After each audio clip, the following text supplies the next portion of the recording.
Hey, it's great to see everybody visiting, but if I can encourage you to go ahead and make your way towards a seat, we will begin in just a moment.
Would you please stand as the family enters?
Thank you. You may be seated.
Lest you dash your foot against a stone, and he will raise you up on eagle's wings, bear you on the breath of dawn, make you to shine like the sun, and hold you.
me nearer, nearer, nearer, blessed Lord, to the cross where thou hast died.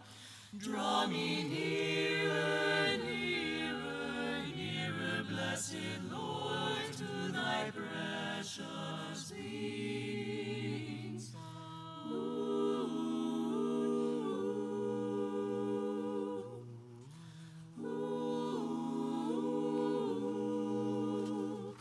Consecrate me now to thy service, Lord, the power of grace divine. Let my soul look up with a steadfast hope, and my will be lost in thine, lost in thine, lost in thine. Draw me nearer, nearer, nearer, blessed Lord, to the cross where thou hast died. Draw me nearer, nearer, blessed Lord, to thy precious wings.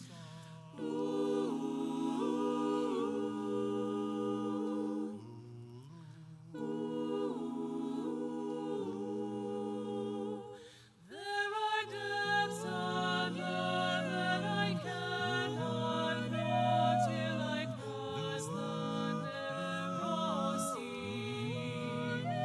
There are heights of joy that I may not reach till I rest in peace with thee.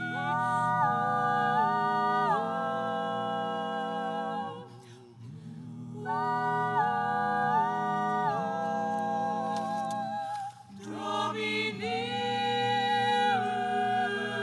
nearer, blessed Lord, to the cross where thou hast died. Draw me nearer, nearer, blessed Lord.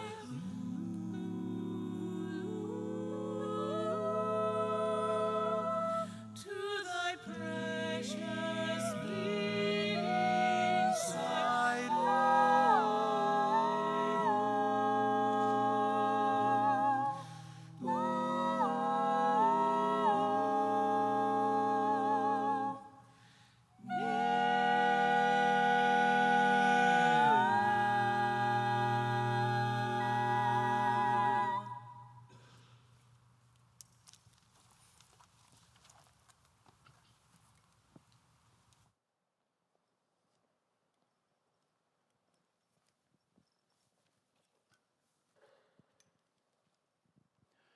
Thank you, choir, for being a part of this, and welcome.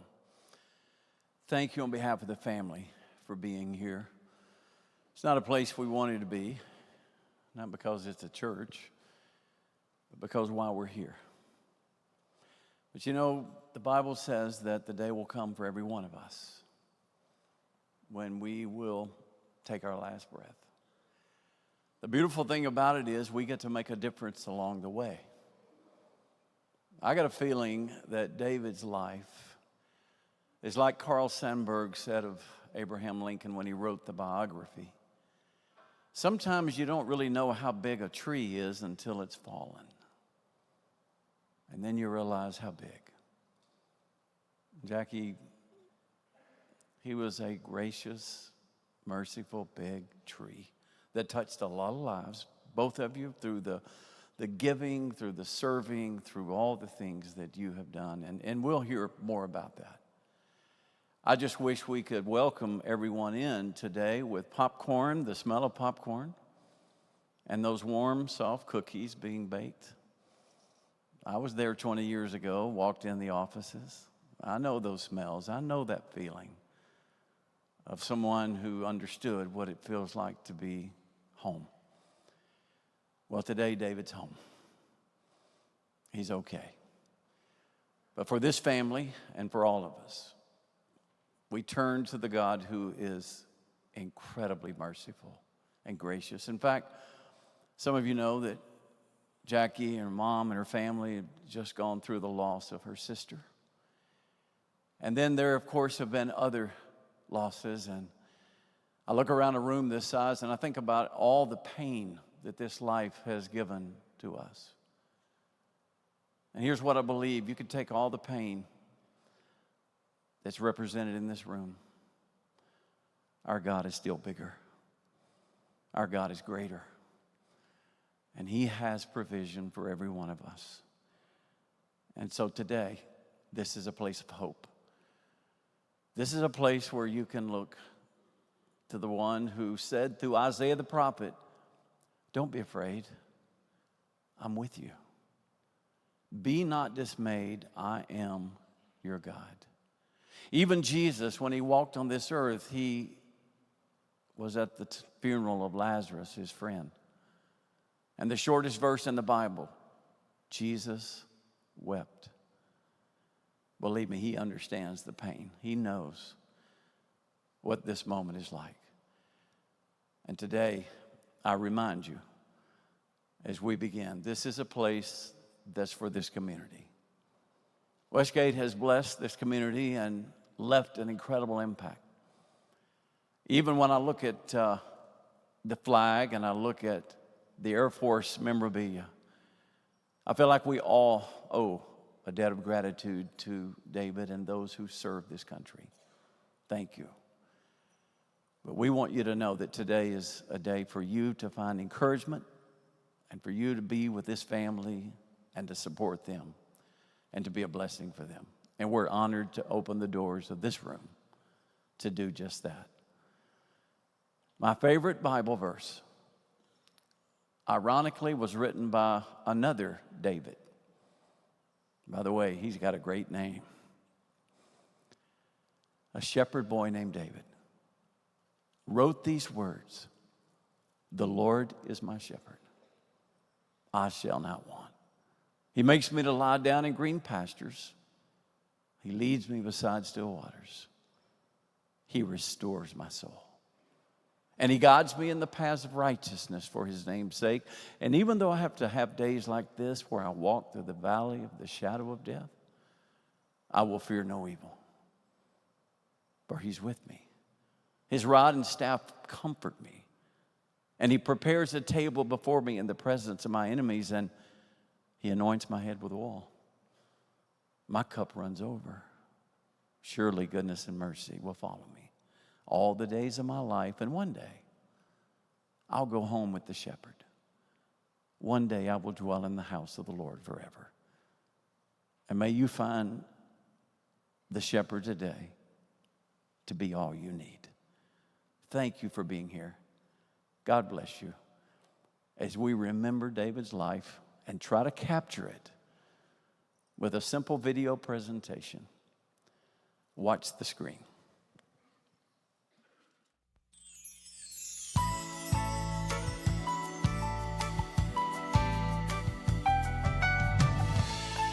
Hello, I'm David Siegel, President, Founder, and CEO of Westgate Resorts and Central Florida Investments. I appreciate that you've taken time from your busy vacation to come see us, and it is my pleasure to personally welcome you to Westgate Resorts. In a moment, your tour will begin.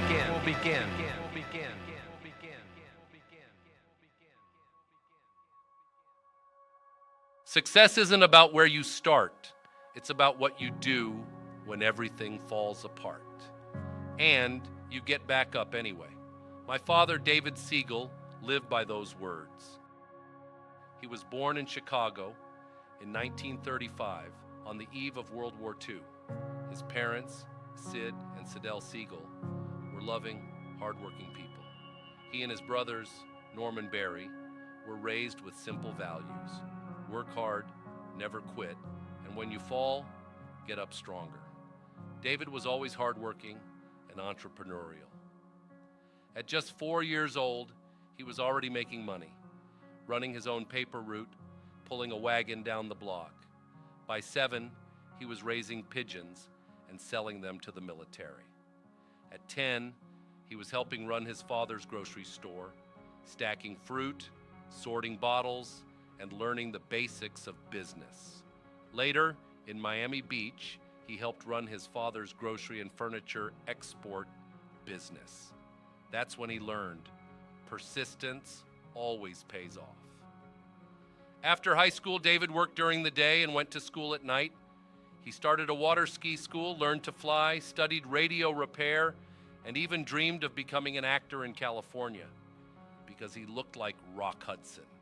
That didn't pan out.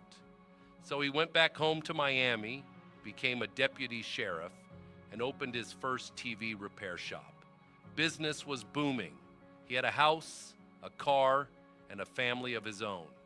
Then the military called him back to serve. When he returned, everything was gone. No house, no business, no money. That Thanksgiving, he sat in the dark, no power, heating baby bottles over a sterno can. That was the lowest point of his life. But he didn't stay there. He started over again. A new TV shop, antenna installations in the Bahamas. He hustled hard. Then tragedy struck again. The business shut down. Then the riots came, and his next store was firebombed. Everything gone. Again. That night, he made a decision. He wasn't going back. He needed a new path. The next day, he found an ad for a land salesman, property near Disney. He gave it a shot. At first, he struggled, slept in his car, went days without a sale, but then, finally, a $700 commission. That was all he needed to believe again. He became the top salesman, then a broker. In 1970, he moved to Orlando with 6 kids, 2 ex-wives to support, and no money, but with a vision for the future. He started a company out of his garage, Central Florida Investments, or CFI. It still exists today, more than 55 years later. Throughout the 1970s, David owned many businesses, including the legendary Mystery Funhouse, the historic Ange-built Hotel in downtown Orlando, the Lakeland Terrace Hotel in Lakeland, Stone Ridge Apartments, and countless parcels of land. In 1980, on one of those parcels, an 80-acre orange grove located 1 mile west of Walt Disney World's main gate, a developer offered to buy a section to build something called a timeshare resort. After David learned what timeshare was, he decided not to sell him the property, but to build his own timeshare resort. That small start became Westgate Vacation Villas and Town Center, now the largest timeshare resort in the world. Just 16 units, no pool, no clubhouse, not even a real road. He sold from a tent on a concrete slab. It was freezing cold the day it opened, but people showed up. And to his surprise, people bought. That humble beginning grew into something extraordinary. Westgate Resorts became the largest privately held timeshare company in the world, with, at its peak, over 12,000 team members nationwide and hundreds of thousands of timeshare owners across 64 vacation destinations, both domestic and international. Under David's leadership, Westgate survived the financial crisis of 2008 and came out stronger than ever. He founded the Westgate Foundation to support team members in times of crisis and give back to the community, and the Victoria's Voice Foundation in honor of his beloved daughter to battle drug addiction. His efforts helped pass a law providing funding for naloxone to first responders nationwide. He gave tens of thousands of free vacations to military veterans and their families and honored everyday heroes. David was inducted into the Hospitality Hall of Fame in 2012 and was recently awarded the Art of Lifetime Achievement Award for his lasting contributions to the timeshare industry. David had good years and bad years. He gained it all, lost it all, and gained it back again. But looking back now, we know the real reward wasn't just success. It was the resilience it took to keep going. If I learned anything from my father, it's this. Don't be afraid to take a risk. Don't be afraid to start over. Work hard, be different. And whatever you do, don't quit. Because sometimes the lowest moments in your life are just setting the stage for something greater.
We will lose 50,000 beautiful children this year to this epidemic, our future generation.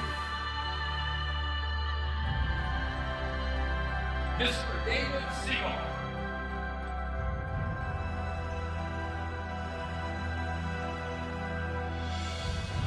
We are Westgate. We are. Hey.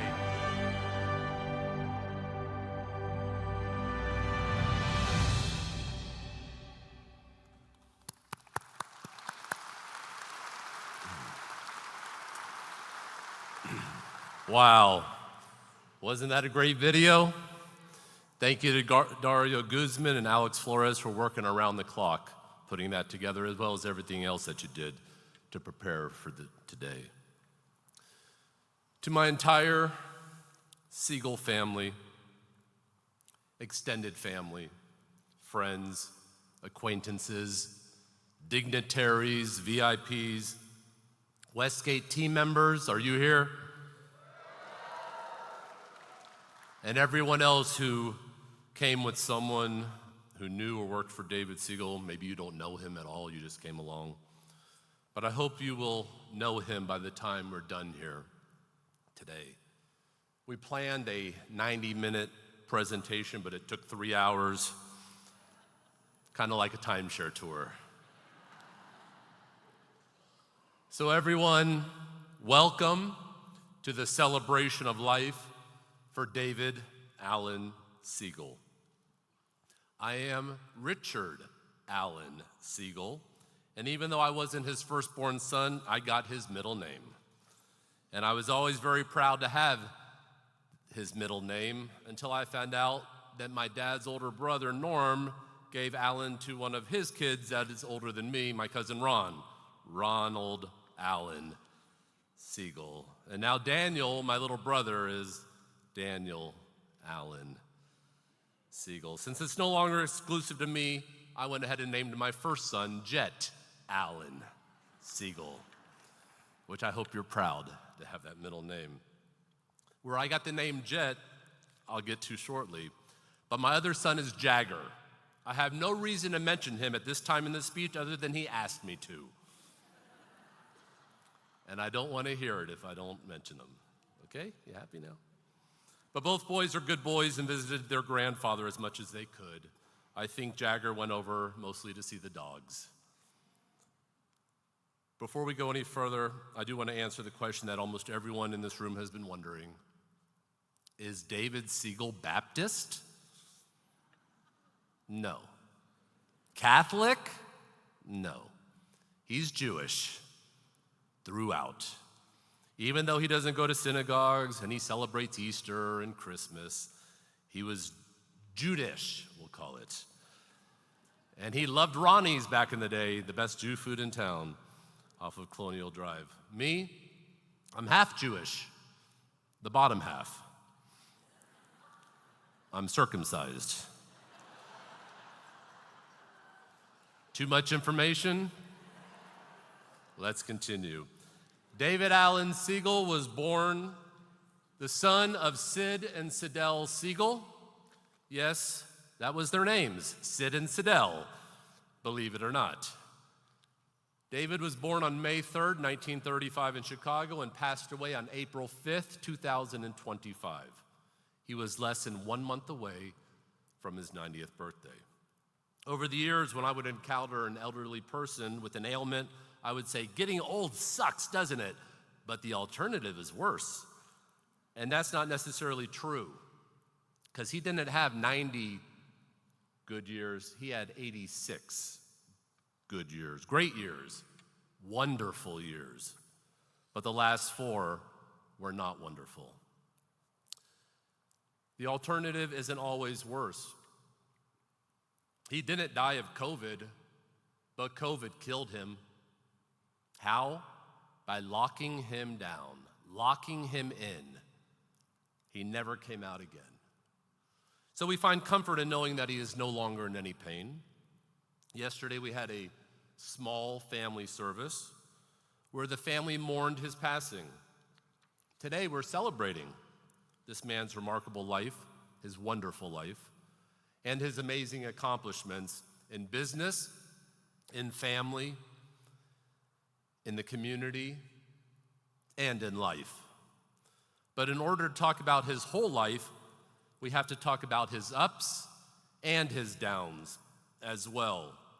His biggest downs, of course, were the loss of his beloved daughter, Victoria. But it resulted in thousands of lives being saved. His other loss was his son, Steve, who passed away 6 months ago today, on October the 11th. David made a fortune and lost a fortune. But what you will learn about David Siegel today is that no matter what obstacle life throws at you, you can always face it head on, regroup, and come back twice as strong. And he did many times. I've divided his life into thirds, and it coincides with the important women in his life as well. The first third, of course, includes his mother and my mother, his first wife, Geraldine Spillers, who's here today. The second third was his second wife, Betty, and she's not here. She's watching it with her daughter, Stacy. And his third wife is his current wife of 25 years, Jacqueline Siegel, who's sitting in the front row. At one point in time, each of my father's wives all got massages from the same massage therapist, Sharon Baker Brown. Where are you, Sharon? Right here? Yes, you know Sharon is the one that can write the book, The Many Lives and Loves of David Siegel. But let's take a stroll down memory lane and relive some of those highs and lows and see that no matter what happened to him in his life, he still had a wonderful life, as did all of those around him. I know that some of you are already bored, so I brought some visual aids with me to keep you entertained, but I do have to talk about the theme of today. It's a Wonderful Life. You know that movie, right? Did you see the car parked out front?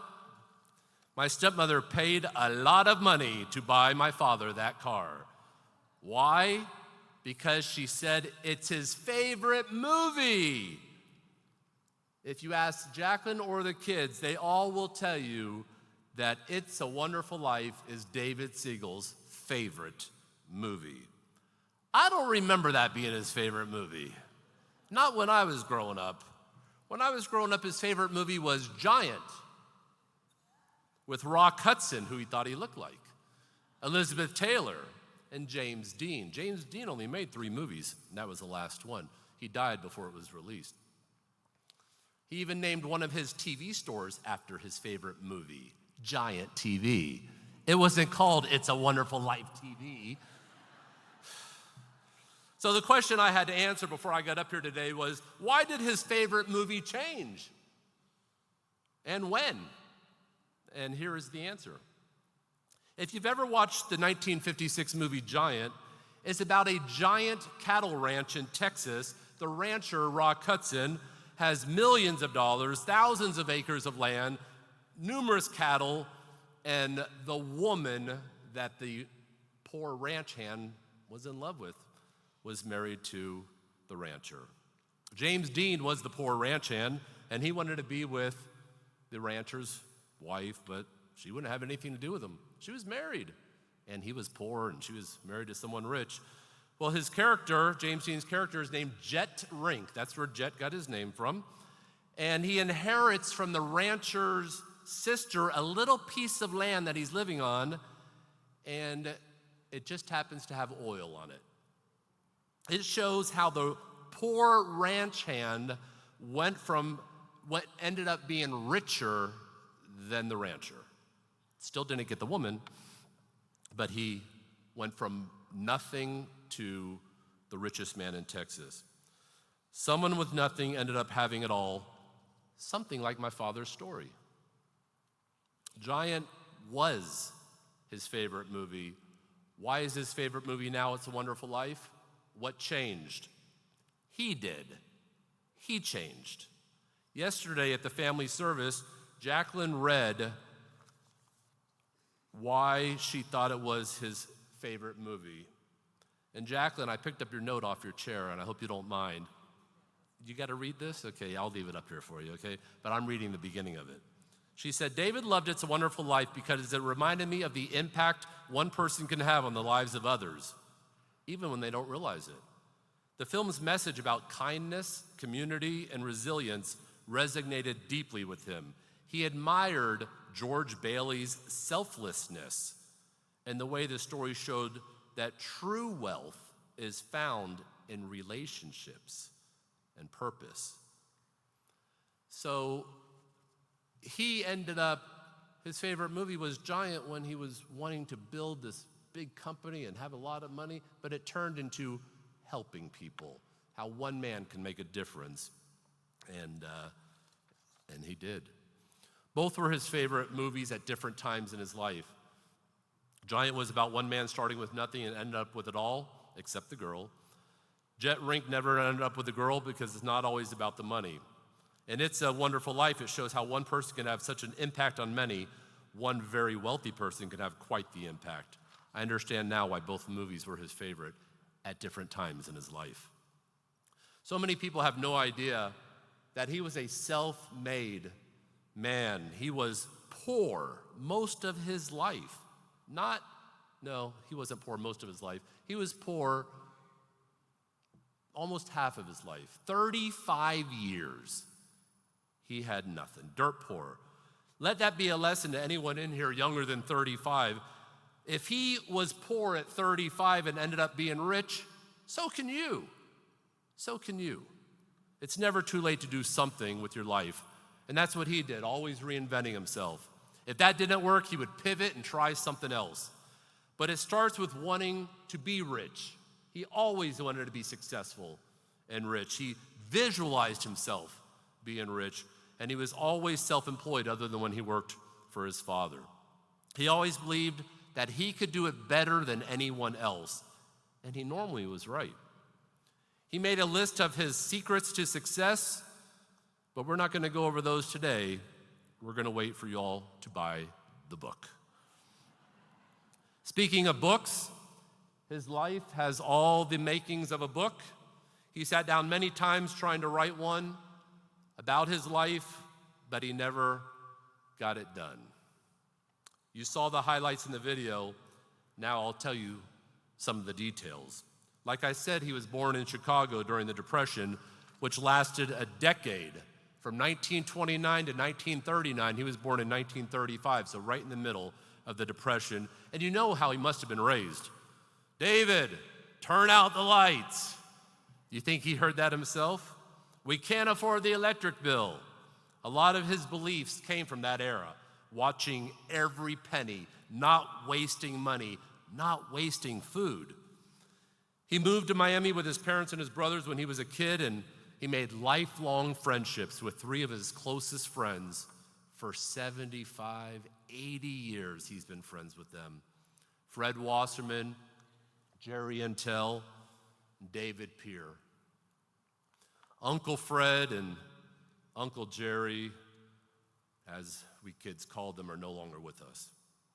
But Susie Intel is here with her 2 boys, Michael and Jeff, and Kara Wasserman is ill in Miami, but she is watching.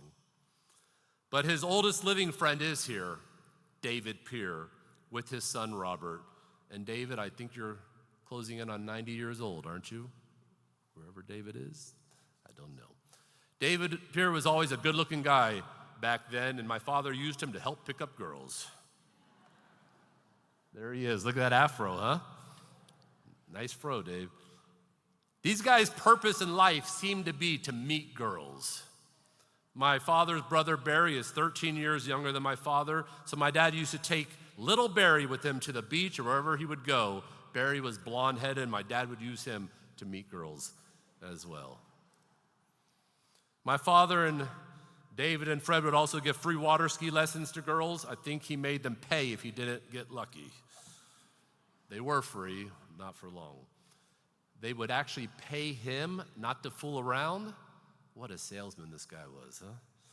He was one of the best salespeople on the planet, actually. His father, my grandfather, Sid Siegel, was also a salesperson. My father used to work in his father's furniture store in Coconut Grove in Miami. My grandfather used to sell more than furniture. He sold toys and appliances and all types of things. People would use credit back then to buy these things. They would pay weekly or they paid monthly. Sometimes they would start buying toys in January for the following Christmas, and they would pay for them every month for a year. But my grandfather and my father and Barry, everyone would go out on Friday nights collecting money from the people in the hood. That's where they would go. And remember, his store was in Coconut Grove. And they would collect on Fridays when people got paid. We are still collecting money from people today at Westgate, not for their furniture, their TVs, or their toys, but for their timeshare. And yes, Friday is still the best day to collect money. Still the day people get paid. But he learned how to collect money back in the 1950s. And he had a very simple philosophy. If it costs you $1 to collect $2, it's well worth it. Getting back to girls, he met one of the loves of his life in high school. When he first saw her, he was hooked. She was not. But every other guy in school wanted her as well. She was the woman that all the guys wanted. Her name was Betty Tucker, but it was my father who ended up with her. How? Persistence. He never took no for an answer. She would become one of his future wives, but not yet. They were high school sweethearts, but after high school, he didn't want to work. He just wanted to hang out with her all day. Well, she was ambitious, and she wouldn't stand for that. So, after all, her father owned a very famous circus. His name was Hoxie Tucker, and he owned Hoxie Brothers Circus, which toured across the country. Betty was raised in the circus, but her father, Hoxie, also represented country stars like Eddie Arnold and Minnie Pearl, some of the people on Hee Haw back in the day. One day, Hoxie's best friend asked if he wanted to manage a new singer, and he refused. He goes, I don't have time for him. I got all these other stars. I got a circus. And so Colonel Tom Parker kept Elvis Presley for himself. Can you believe that? Betty's godfather was Elvis's manager and her father's best friend, Colonel Tom Parker. Yes, this is movie material. Betty eventually married Norm Golkus, who was high up in the military, and she blew off my father, but he never stopped thinking about her. One day in Miami, he's with a friend, and he's sitting at a traffic light, and he looks over at a restaurant, Jimmy's Hurricane, in Miami, and he saw a waitress that reminded him of Betty. He whipped the car around, he went in, and he sat in her booth and asked her out, and she refused. So he kept going back, and he kept asking her out, and she kept refusing until the persistence paid off, and she agreed to go out with him. That is the thing about my father, the persistence of not taking no for an answer. A couple of days after my father passed away, the security guard in the neighborhood where he lived stopped me as I came through the gate, and he said to me, "I will never forget the advice that your father gave me." He told me, "Don't ever take no for an answer." Isn't that funny? He never did, and neither do I, and I teach my people that as well. That was one of the reasons that my father and I fought so many times in business, is that neither one of us would back down. I took his advice. I never took no for an answer, and of course he lived by that as well. He taught me well, almost too well. But I'm getting ahead of myself. Let's go back before my mother was in the picture, when he decided to move out to Hollywood and be an actor. Like I said, he thought he looked, people were telling him, "You look like Rock Hudson, you should be an actor." So he believed him, and he moved out to Hollywood. And he told me a few years ago that if the studio would have hired him, he would have ended up running the entire studio. That's how he thought. I'm gonna run it all. While he was out there, he met Howard Hughes sitting in a bar. Howard Hughes was the richest man in the world back then, I think, or at least in the United States. And my father asked him for a job. And Howard gave him a name and a number of someone in his personnel department, but my father never followed up. But he did tell me a few years ago that if he had gone to work for Howard Hughes, he would have been running all of Howard Hughes's companies.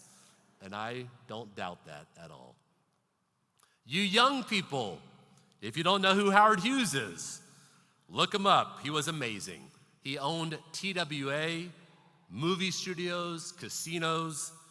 He was living at a casino that he did not own for a long time in Vegas, and they decided to kick him out. So what did he do?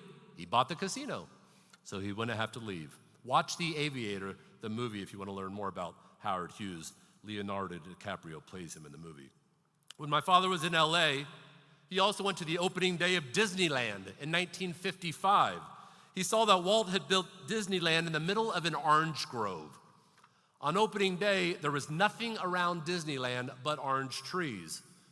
5 years later, in 1960, my father went back to LA, and he went back to Disneyland, and he saw that they had built up everything around Disneyland. It was no longer orange groves, it was totally developed. And so he had a crystal ball of what was going to happen in Orlando when Disney opened, which we'll get to later. He went back to Miami from LA, worked for his father in the furniture store, and then now his father is now exporting furniture and TVs and appliances to the Bahamas. My grandfather told me once, "I furnished all the Bahamas. Everything in the Bahamas came from me." And my father used my grandfather's connections and started exporting his own stuff, food, candy, stuff like that they didn't have that they couldn't get. Things hard to get in the Bahamas. It's not like that now. They needed a lot of U.S. goods back then, though, and my father was happy to make money off of all their wants and desires. They would make weekly trips to Freeport to do their business. I'm not sure when, so I just put it in here. My father was also a deputy sheriff. Mom, you might know the answer to that. He was a deputy sheriff for a short period of time. And one story from that is he was riding with his partner one day, and his partner wanted to stop by his girlfriend's house, and he went inside and he shot and killed his girlfriend. My father had to arrest his partner. Crazy stories, huh? That's all I know about that one. Okay, so then he opened his first TV store in Coconut Grove in Miami. His first TV store. Can you imagine we could be in the TV business today? We could have 22 TV stores or 66 TV stores. His father had a company called Grove TV in Coconut Grove. So now his father had Grove Furniture, and so he started Grove TV. He eventually opened up 3 TV stores: Grove TV, Budget TV, and Giant TV, remember? Named after his favorite movie. When he met my mother, he only had 1 TV store. Now we're in the early 60s, and he is married to my mother. They now have Steve, and my mother is pregnant with Valerie. See, I'm skipping ahead real fast.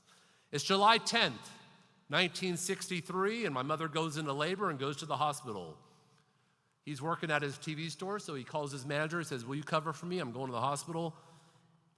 I have a baby about to be born." His manager comes in and covers his shift, and so did a drunk customer came in and wanted his TV but had no money. And so he shot and killed my father's manager. And that would have been my father.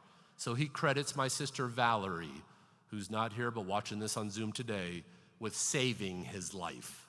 Thank you, Valerie. Everyone in this room thanks you.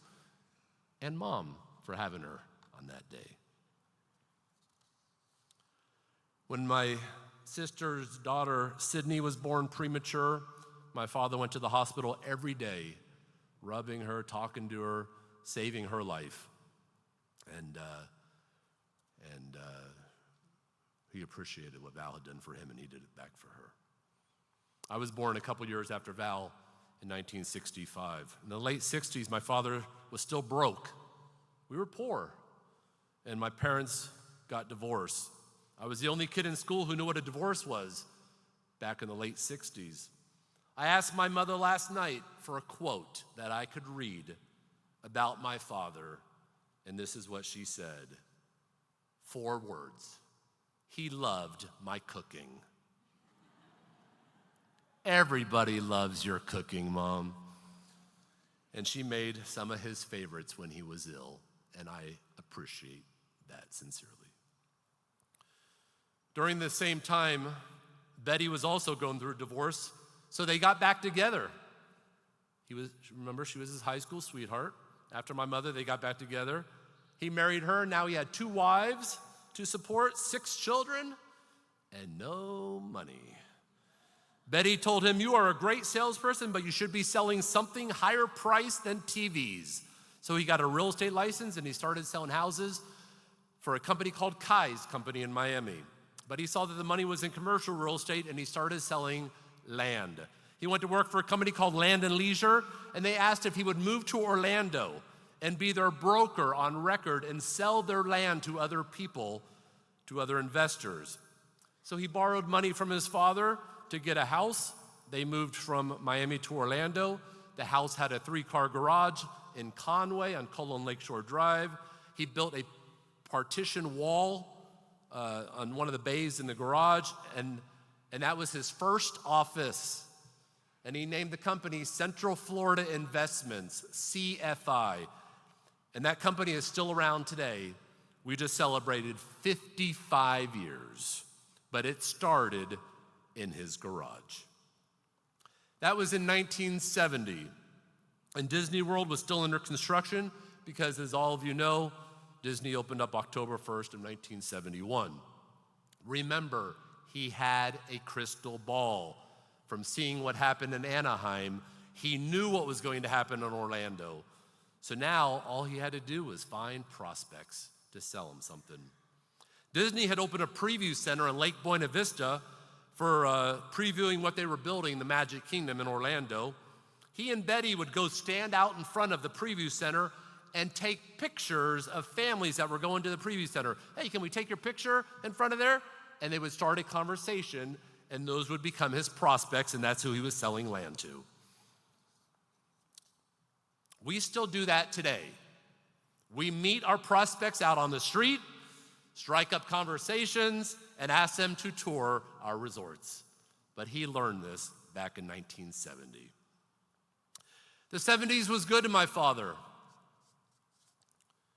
He was worth nothing, 0, in 1970, and in 1980, he was worth about $5 million. Throughout the 70s, he bought and sold land. He bought the Angeville Hotel in downtown Orlando, the Lakeland Terrace Hotel. We called the Lakeland Terrors because it was so old and scary, the Lakeland Terrors. And the Robert Meyer Hotel a 20-story hotel in Jacksonville. He owned radio stations, cattle, like in Giant, and Stone Ridge Apartments. He also invested in a small tourist attraction called the Mystery Funhouse, bought out all the other investors, and became the owner. If you ever went there, it was quite popular. Everyone loved going to Mystery Funhouse, and everyone worked there. My father went there every day. Back then, Disney only had one park. SeaWorld had one park, and there was Stars Hall of Fame and Circus World, but not a whole lot to do in Orlando, so the Funhouse was extremely popular. So popular that Michael Jackson went there often. And I met him there once. I was selling those old-timey photos and asked if he wanted one, and he said, "The record companies wouldn't like that." He did talk like that, and that was that. But my father encountered Michael Jackson many times over the years. The king of pop meets the king of timeshare. The Mystery Funhouse was our big thing back then. Like I said, my father went there every day and everyone worked there, but we closed it about 25 years ago. But it put us in the tourist business back then, the same business that we dominate today. When my father and Betty were building the house that Betty lives in now, Palazzo del Lago. Where's that slide? Where's that house? There it is. Michael Jackson went there 3 separate times to try to buy it. He loved it. And he even brought Lisa Marie Presley over when he was married to her. The construction workers were asking for autographs. He didn't have any paper, so he would take money out of his wallet and sign it and give it to the construction workers. I wish I had one of those bills now. They spent $50 million building that house, and Michael offered to buy it for $75 million, a $25 million profit, and Betty said, "Absolutely not," and my father said, "I'll sell you my half."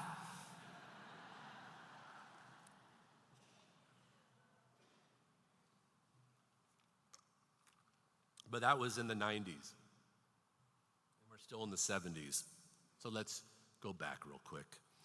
Actually, we're now in 1980, and now things are getting interesting. One of those pieces of land that he bought for himself, he didn't have any money. He borrowed money from his father, $20,000 from Barry's father, his grandfather, to put a deposit down on an 80-acre orange grove.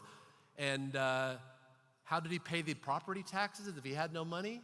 He sold the oranges, and that paid the property taxes.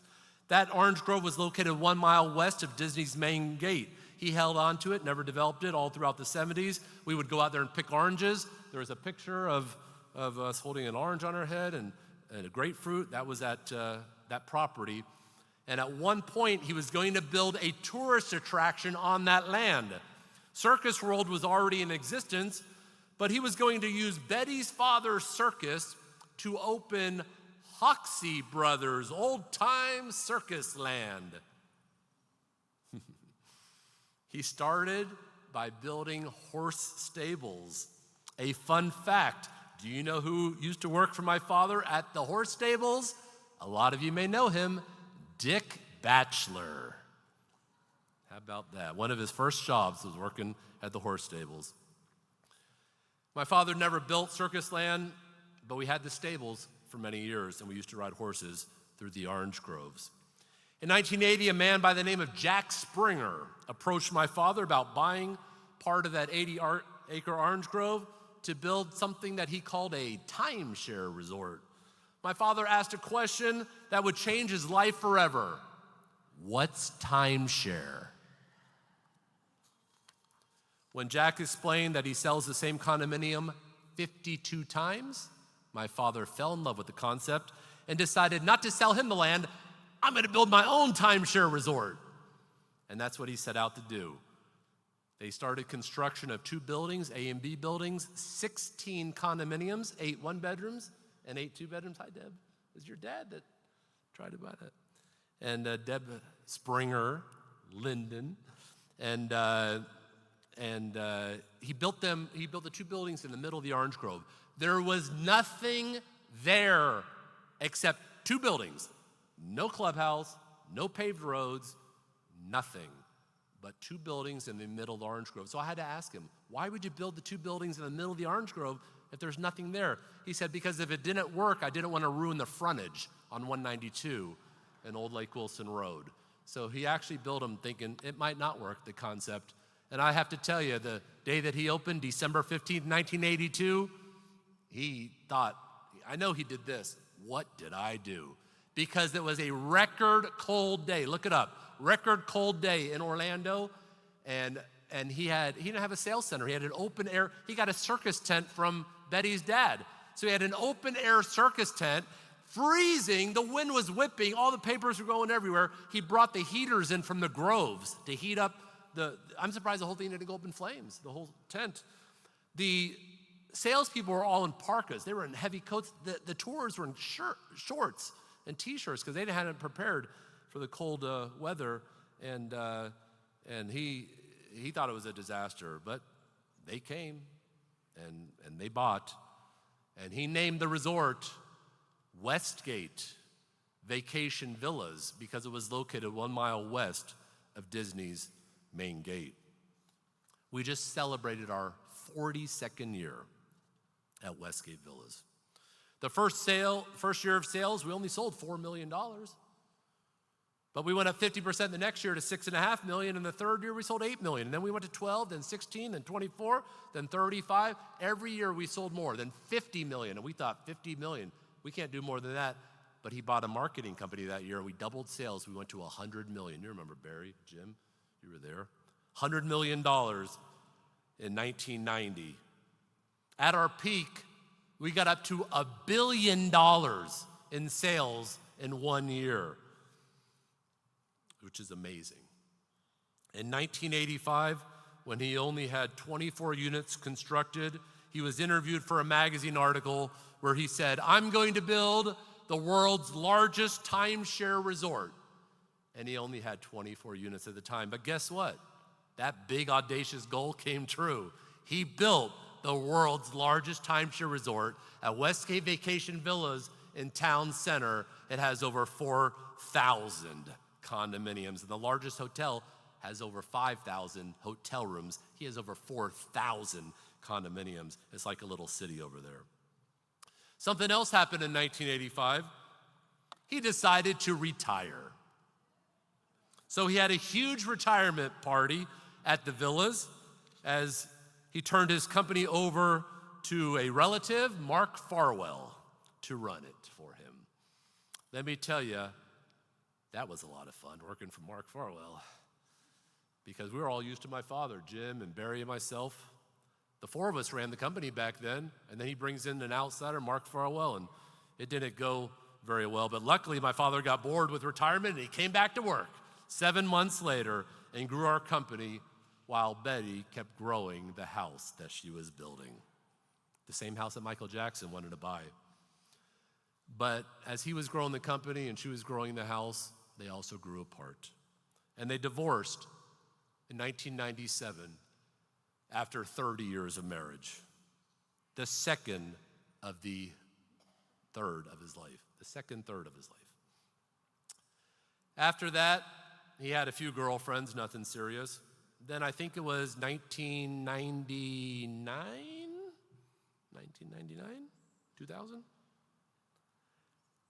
He went to a friend's party. It was in 96, but he got divorced in 97. Ooh, okay, I see. And he met the most beautiful woman I have ever seen. Those were his exact words. I met the most beautiful woman I've ever seen. At least that's how he described meeting Jacqueline Mallory. It was a love at first sight for both of them, right? For you too? Okay. I think Victoria was 1 year old when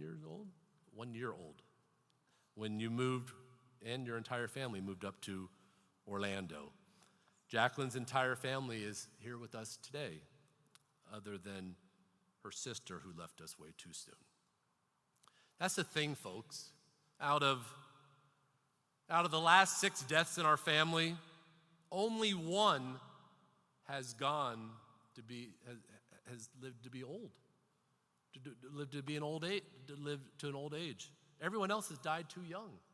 Jessica, Victoria, Steve, Sherry, my dad's brother Norm, he was only 69. Steve was 63, way too young. Let this be a lesson to everyone in here, and I mean everyone in here, especially the young people. It's not guaranteed that you will live to be a ripe old age of 90 or 100. You have to take care of yourself. You have to exercise, eat right, take vacations. I have to plug that. No sugar, no processed foods. I'll tell you, 90% of the diseases are caused from processed foods. You gotta keep moving. My father never drank unless he was at a party and it was free. And then he would order a gin and tonic. That was his drink, a gin and tonic. He never finished it. I never saw him buzzed. I never saw him drunk. And he never smoked. In fact, when one of his closest friends, Dennis Breitbart, died of throat cancer from smoking his entire life, my father instituted a non-smoking policy for his entire company, one of the first ones in the country to do it. He said he didn't want to lose anyone else from smoking. One more lesson for everyone in here, especially the youngest. Drugs can kill you immediately. It's not like it used to be where you could experiment and try something and walk away from it. Now you don't walk away, you're carried away in a body bag. You have no idea what it is, and when you try to figure it out, you're gone. It happened to our own family, it could happen to yours as well. Take a moment and think about that. It happened to our own family more than once. And look at what we do to prevent drug overdoses. It can happen to yours. So getting back to the story, my father wanted to start a new family and build a big house, twice the size as Betty's. Hers was 44,000, and so he designed a house 88,000. In her view, I think she could see it out of her window. So construction starts on Versailles 21 years ago, and Jacqueline starts popping out the kids to fill it up. David, Daniel, Debbie, Drew, Jacqueline, Jordan. But then the house doesn't get completed. Why not? It's part of those ups and downs. The first down came in 2008 when they had to stop construction due to the Great Recession. Our company was doing great. We were on track to have our first $1 billion year, and Lehman Brothers goes bankrupt, and lenders stop lending. We have to borrow money in our business to survive, and even though we were doing quite well, the banks were not, and they made us cut our company in half. And a lot of you were there, and you know what we're talking about. We went from $1 billion in sales to $500 million. We went from 12,000 team members to 6,000. 6,000 people lost their jobs. 6,000 of our Westgate family, not because we weren't doing our job, because the banks were in trouble and they put us in trouble. But I have to tell you, that was one of David Siegel's darkest times of his life over the last 42 years, was during that recession. Before that, before the recession, he had gotten into partnership with Robert Earl that owns Planet Hollywood. Robert had bought the Aladdin casino in Las Vegas, and he was transforming it into Planet Hollywood Casino. Robert approached me and asked if we wanted to build a timeshare resort. Before I talked to my father, I said, absolutely. And then I went and put them together, and my father agreed. And we started construction on what turned out to be a $636 million blue glass tower adjacent to Planet Hollywood Casino. Unfortunately, during the recession, our lenders called in the note, and we had no money to pay it off. We owed $250 million out of the $636. So David Siegel spent the next 2 years of his life looking for money. I heard him every day on the phone. Even when he went to his kids' baseball games, he was on the phone the entire time. talking to different people, begging for money. I remember the same words. You don't understand. My company is financially sound. We have no debt. We are fantastic. We have no problem selling. He kept telling them the same things over and over. We're not in trouble. The banks are in trouble. And no one gave him money. No one bailed him out. And we ended up having to give PH Towers by Westgate back to the bank. Right after we gave it up, I guess they say when one door closes, a window opens. Right when we gave it up, he got an opportunity to get something even better in Las Vegas. The old Las Vegas Hilton, where Elvis Presley played for 7 years. Everyone knows that Elvis Presley played in Las Vegas. They just don't realize it's at our place. It was built by Kirk Kerkorian, and when they opened in 1969, it was the largest hotel in the world. So we bought the largest hotel in the world. It just wasn't the largest when we bought it. It's number 20, 21, something like that today. But when they opened in 1969, my father stayed there with his parents because he couldn't afford the room prices there to stay. So he stayed with his parents, but he was very proud to make sure everyone knew, I couldn't afford to stay here when they opened, but I own the place now. That shows you that he never quits. Even when he lost the biggest thing he's ever done, he came back twice as strong. And it reminds me of Gatlinburg. The fires that they had in 2016, it wiped out 2/3 of our resort. What did David Siegel do? Get depressed? Cry? No, he went to work. He immediately started construction to build back the entire resort at a price tag of $150 million. Thank you, Brian Siegel, who arranged to get that money from the insurance companies. And he gave the city a big check as well for the rebuilding. He never stopped. He never quit. No matter what happened in his life, he always kept going. I mean, look at what he did after Victoria died. He didn't become depressed. He was depressed, but he went into action. He decided that he didn't want any other families to go through what he and Jacqueline and their kids went through, so he decided he was going to devote the rest of his life to saving lives. And he did what he said he was going to do. David Siegel was a disruptor, and I think you'll agree with me on that. He went to Washington, D.C. to get different bills and different laws passed to try and stop drug overdoses. He discovered Narcan, or naloxone, and spent his own money coming up with a better way to administer it to the patient. Naloxone has been around for decades, but no one ever heard of it before David Siegel. He spent years spreading the word about it. It can bring back someone that overdoses right on the spot. They will sit up in 30 seconds and tell you what they just took, that they OD'd on. He was very proud of naloxone, and I am proud that because of his efforts and Jacqueline's, naloxone is now in the hands of every EMT, police officer, and first responders in the country.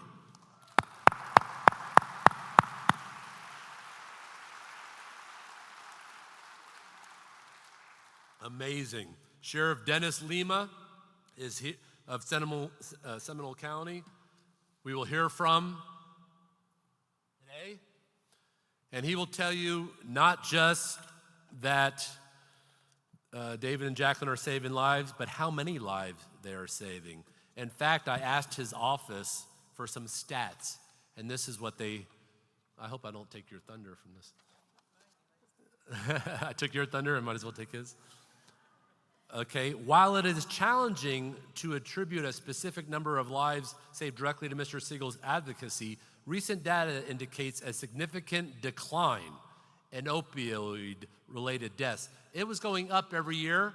Now it's going down, suggesting that expanded access to naloxone has had a positive impact. Provisional data from the Centers for Disease Control and Prevention show a nearly 24% decline in drug overdose deaths in the United States in the past 12 months. 24% decline. I give them all the credit for that. Compared to the previous year, That decline translates to approximately 27,000 fewer deaths, equating to more than 70 lives saved every day. We talked earlier how one person can make a difference on a lot. One person saves 70 lives a day, and it's only getting bigger.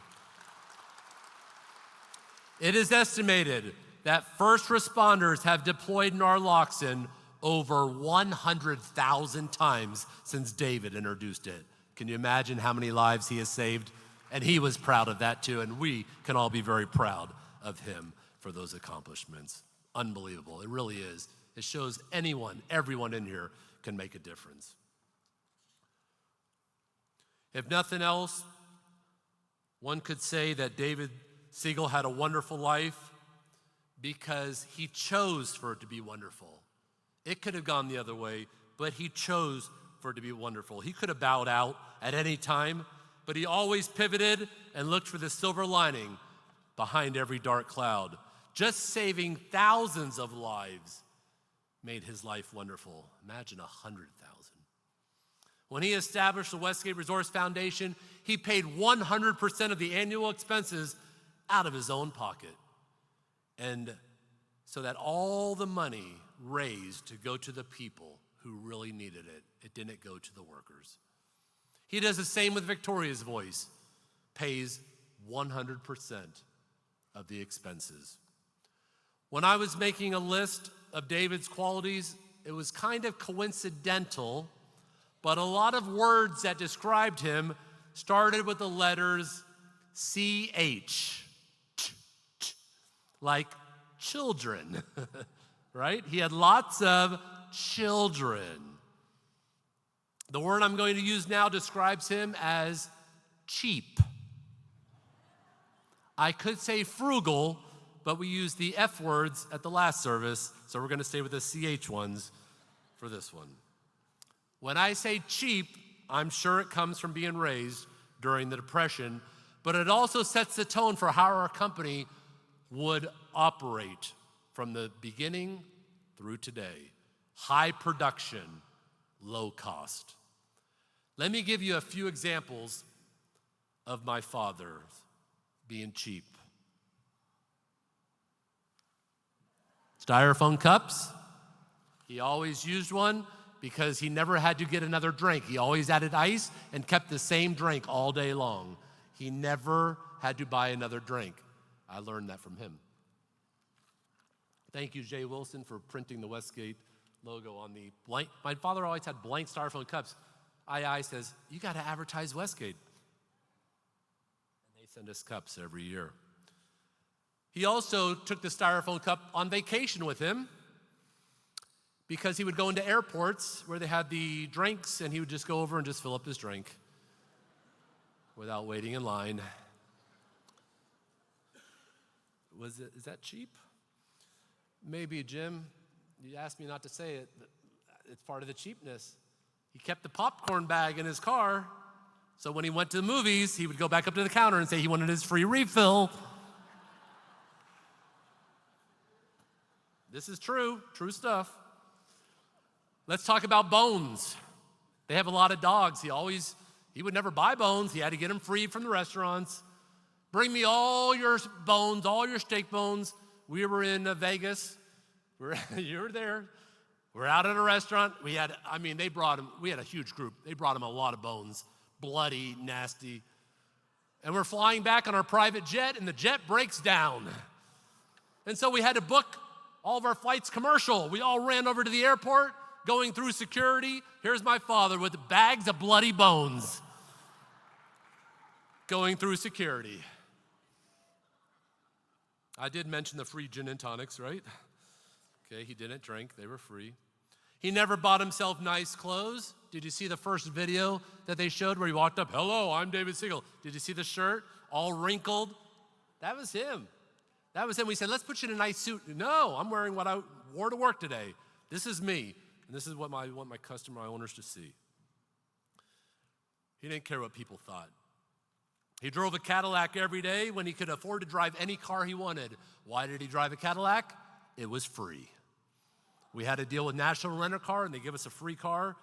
And since he doesn't drive anymore, I am now driving the free Cadillac.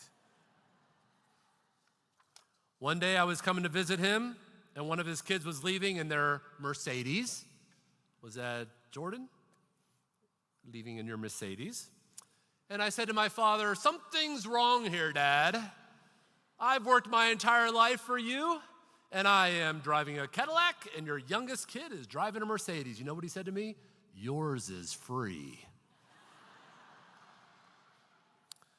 He was cheap when it came to himself, but he wasn't cheap when it came to giving our owners more than what we promised them. He believed in under-promising and over-delivering. He was a great developer in the industry. He had quite an eye for it. He had an eye for detail, but he wasn't cheap when it came to building incredible resorts. At our casino in Las Vegas, when he bought it, he spent millions of dollars for them to cut windows into the concrete, floor to ceiling windows, all the way up 29 floors. He paid millions of dollars for them to cut in the concrete to put windows in to his 4 bedrooms because he wanted the owners to face the Las Vegas Strip. When Kirk Kerkorian built the hotel in 1969, there was no Las Vegas Strip, so there was nothing to look at. But it had all developed, and it was incredible with the Sphere, and he wanted all his owners, so he spent millions out of his own pocket. He didn't resell it and get it back. That's what he thought of our owners. He wanted to really, really give them more than they thought they were getting. Other CH words that describe him: charmer. The ladies in here know he had his way with the ladies. They loved him. He was even instrumental with bringing Miss America and Miss USA to Las Vegas. They are no longer there, but we are currently talking to the owners of Miss USA about having the pageant at our casino this year and over the next few years. He would be very happy with that information. He had all the Miss America contestants at his house many times for fundraisers and so on. He loved hanging out with all those pageant girls and going to the Playboy Mansion and hanging out with I think he did that once maybe. I know he has a picture with Hugh Hefner. Twice? Twice. I'm glad you can correct me when I'm wrong. Another CH word: challenging. It was challenging working for him for sure. I'm not going to get into details about that because the next word I have is champion. He championed causes like Victoria's Voice, and he was a champion in his own right. I made a list of fun facts that I didn't know where to mention them throughout the speech, so I just wanted to go over them very quickly. At one point, he tried to buy Cypress Gardens when they went bankrupt, and he lost it to Legoland. And we would have owned Legoland? Siegel Land. Maybe we would have done something like that. He tried to buy the Orlando Magic before DeVos did, and he got outbid. He tried to bring Major League Baseball to Orlando, which they're still trying to do today. He did own the Orlando Predators. He didn't try. He bought the Orlando Predators, but the previous owner had the website reprogrammed to actually go to a sex predator website after we bought it. Thanks a lot. That was pretty funny, though, for one day, right? For one day. He loved Jew food, especially Ronnie's on Colonial Drive and Carnegie Deli in New York City. Neither are in existence anymore. At one point or another, he had deals on almost every piece of land and every casino in Las Vegas. He's always trying to get in Las Vegas, and he had a lot of deals out there. His favorite drink was iced tea. His favorite thing to eat was hot dogs. And his favorite song was The Impossible Dream because he lived his life that way. The broker who bought all the land that Disney sits on, name was Florida Ranch Lands, so he decided to buy that company. We own Florida Ranch Lands because they're the ones that sold Disney all their property. He was the first season ticket holder ever for the Miami Dolphins. When the Miami Dolphins started when they were a new franchise in 1965, his friend's mother was the secretary of the owner, and she offered him the first 4 seats before anyone else bought season tickets. He was the first holder, and he was a lifelong Miami Dolphin fan. Do we have the picture with the lion? He's pictured here with the real-life lion used to draw the Lion King. That's it. Disney brought that over. We're the largest buyer of Disney tickets in the world, so they brought the lion over to collect on that payment that we owed them. And that's the same lion that they did Mustafa off of for the Lion King. So 2 kings in the same picture, right? David says, well, I don't know if he said it, but we know it's true that he personally owned more timeshare weeks than anyone in the history of this planet because of the amount of inventory that he built. And he owned 4 weeks himself that he did not build, but he traded 4 weeks with a developer in Siesta Key. And we used to go over there twice a year. We had 2 units Memorial Day, 2 units Labor Day.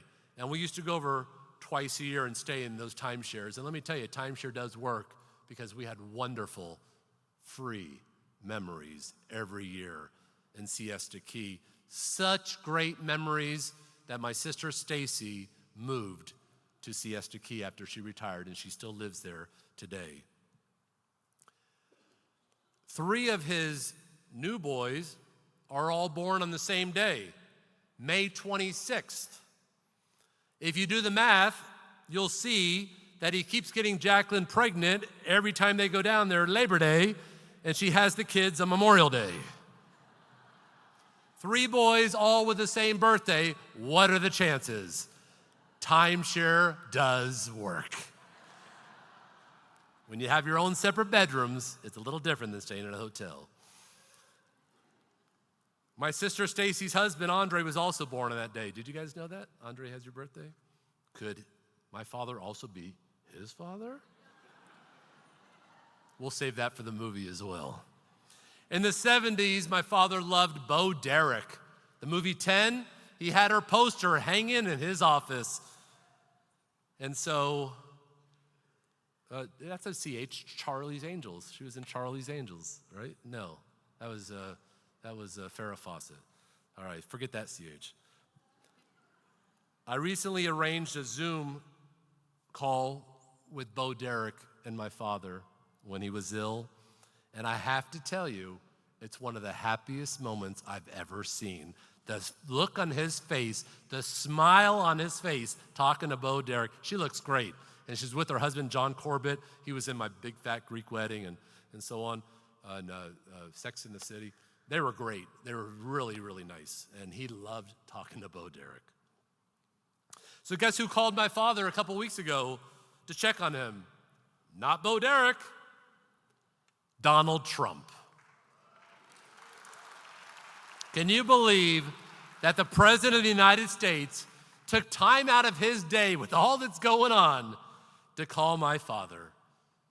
What a wonderful life he had. He was on numerous TV shows like Wife Swap or Below Deck. There's a musical coming out in the fall, the Queen of Versailles musical. Unfortunately, he'll never get to see. But F. Murray Abraham is playing him in the musical.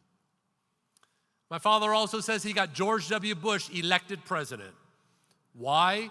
Because Florida determined who became president that year, and it was by hundreds of votes, and he had his call center calling everyone in the state, in the country. I mean, they were calling everyone to get him to vote for George Bush, and he says, I know that they had to have at least, 642 was the number that he won by. He said, I know that at least 642 people I called.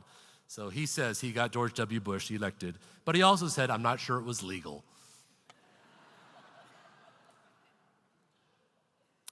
He was sitting with a friend of his one day at a restaurant he went to every night before we had a bunch of good restaurants in town.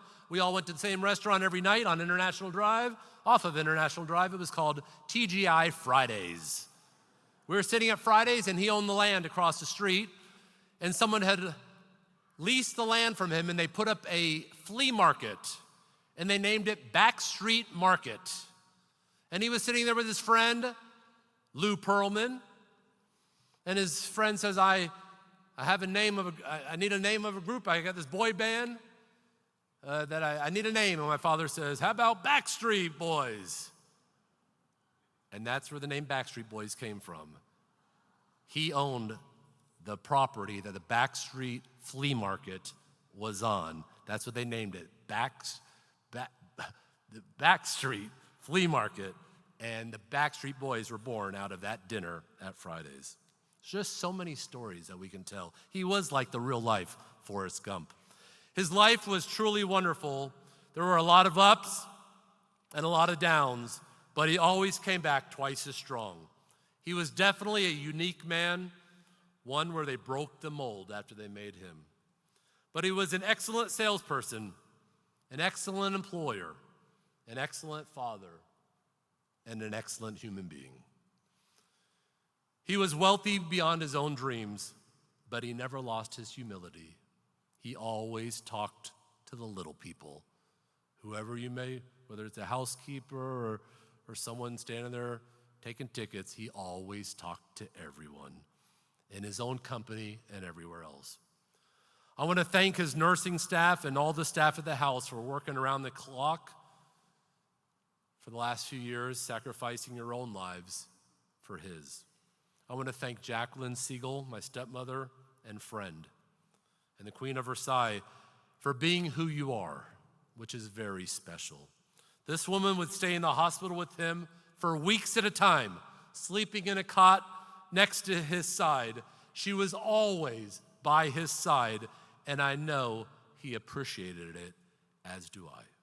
Thank you, Jacqueline.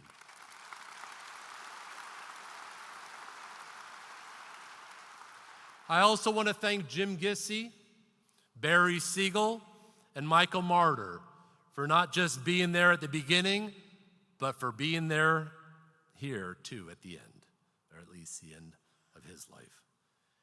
He trusted each one of you with his life. To talk more about his wonderful life, please welcome his attorney for all these 43 years and his friend, Michael Martyr.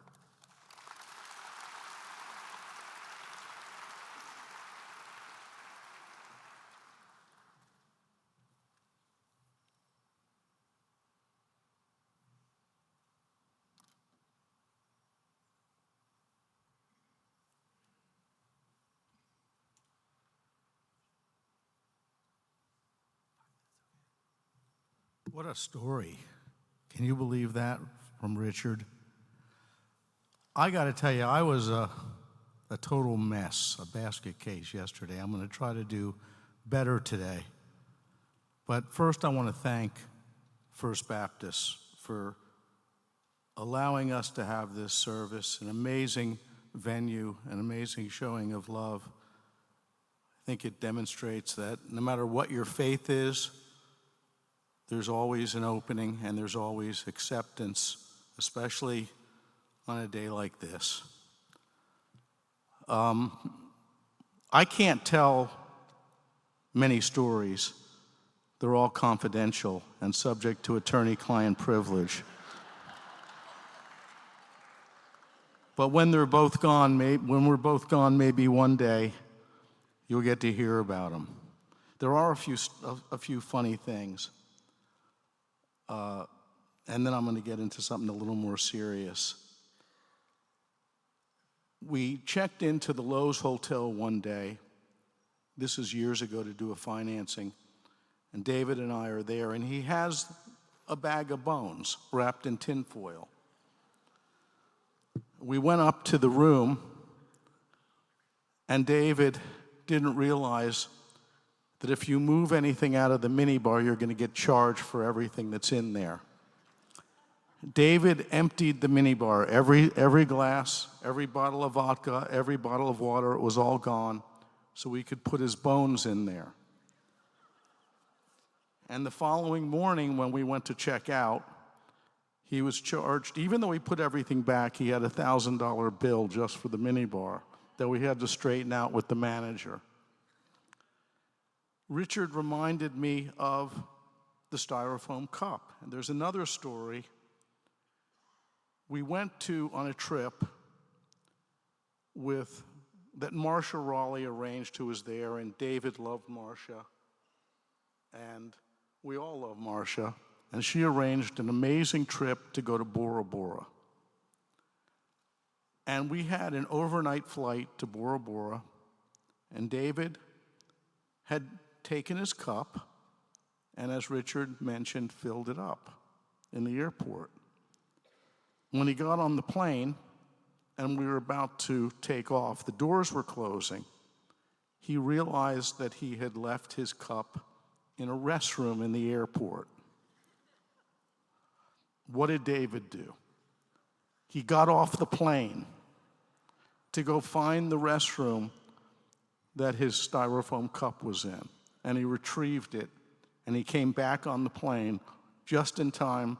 He might have missed the plane, just in time. Part of that trip, David was an unbelievable character.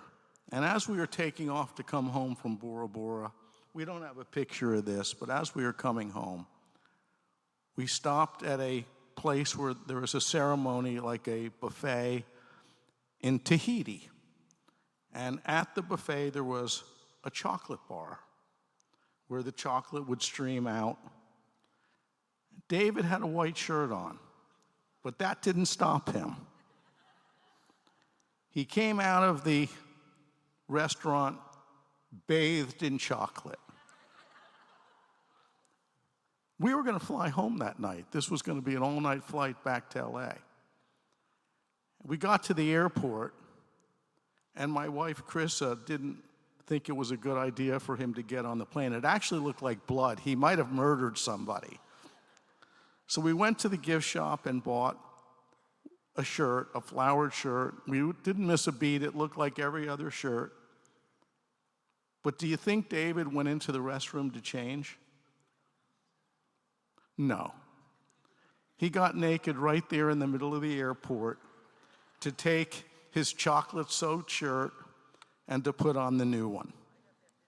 You have the video. But the stories aside, and there are many, and I can't tell them nearly as good as Richard did, but I want to talk about what legacy means. I spent many, many hours over many years talking to David about how he wanted to be remembered and what does legacy mean. And I know it's important to his family. His amazing family has talked about wanting to fulfill his legacy. That's what's most important to everybody. Richard, Stacy, Val, David, Daniel, Drew, Debbie, Jacqueline and Jordan, and of course, beautiful Jacqueline. We all want to fulfill his legacy. But what is it? What would David think his legacy is? Is it a house, an 88,000 square foot house? Is it a name on a building? Is it money and material things? Is it wealth? And I think that in David's final days, his legacy was the meaning of the people that he touched throughout his life, the many lives that he changed, the generosity, the kindness, even though he was a tough SOB, and he really was. In his later life, I think what was most important to David is the legacy of his memory and what he meant to all of us, and what he meant to the people not only in this room, if you're here, but what he meant to the many, many thousands of people who he interacted with and touched. And so to his children, to his family, your blood, his blood flows through your body, and your legacy needs to be keeping his honor and touching as many lives, if not more, than he did during his lifetime. Carry on his legacy through kindness, through generosity, through hard work, and what you can do to continue all the good that he did during his lifetime. So thank you. I love you. And let's just keep rolling and making him proud of what you're going to do with your lives and the lives that you're going to touch. Thank you.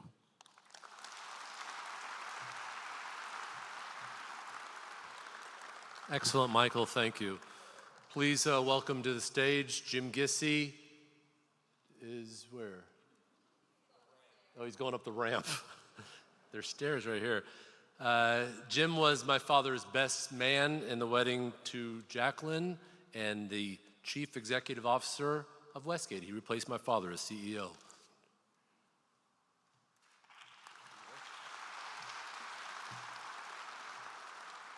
Let's see, what is it? Is it good afternoon or good evening?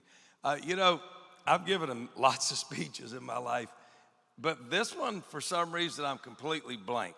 I was talking to Richard a few days ago when he said, would you get up and say a few words? And the first time he asked me, I said, no, I don't think so. And then I thought about it and talked to a few people. They said, oh, you got to say a few words. And even for the last 3 or 4 days, it's just blank. I don't know why, but it's just blank. But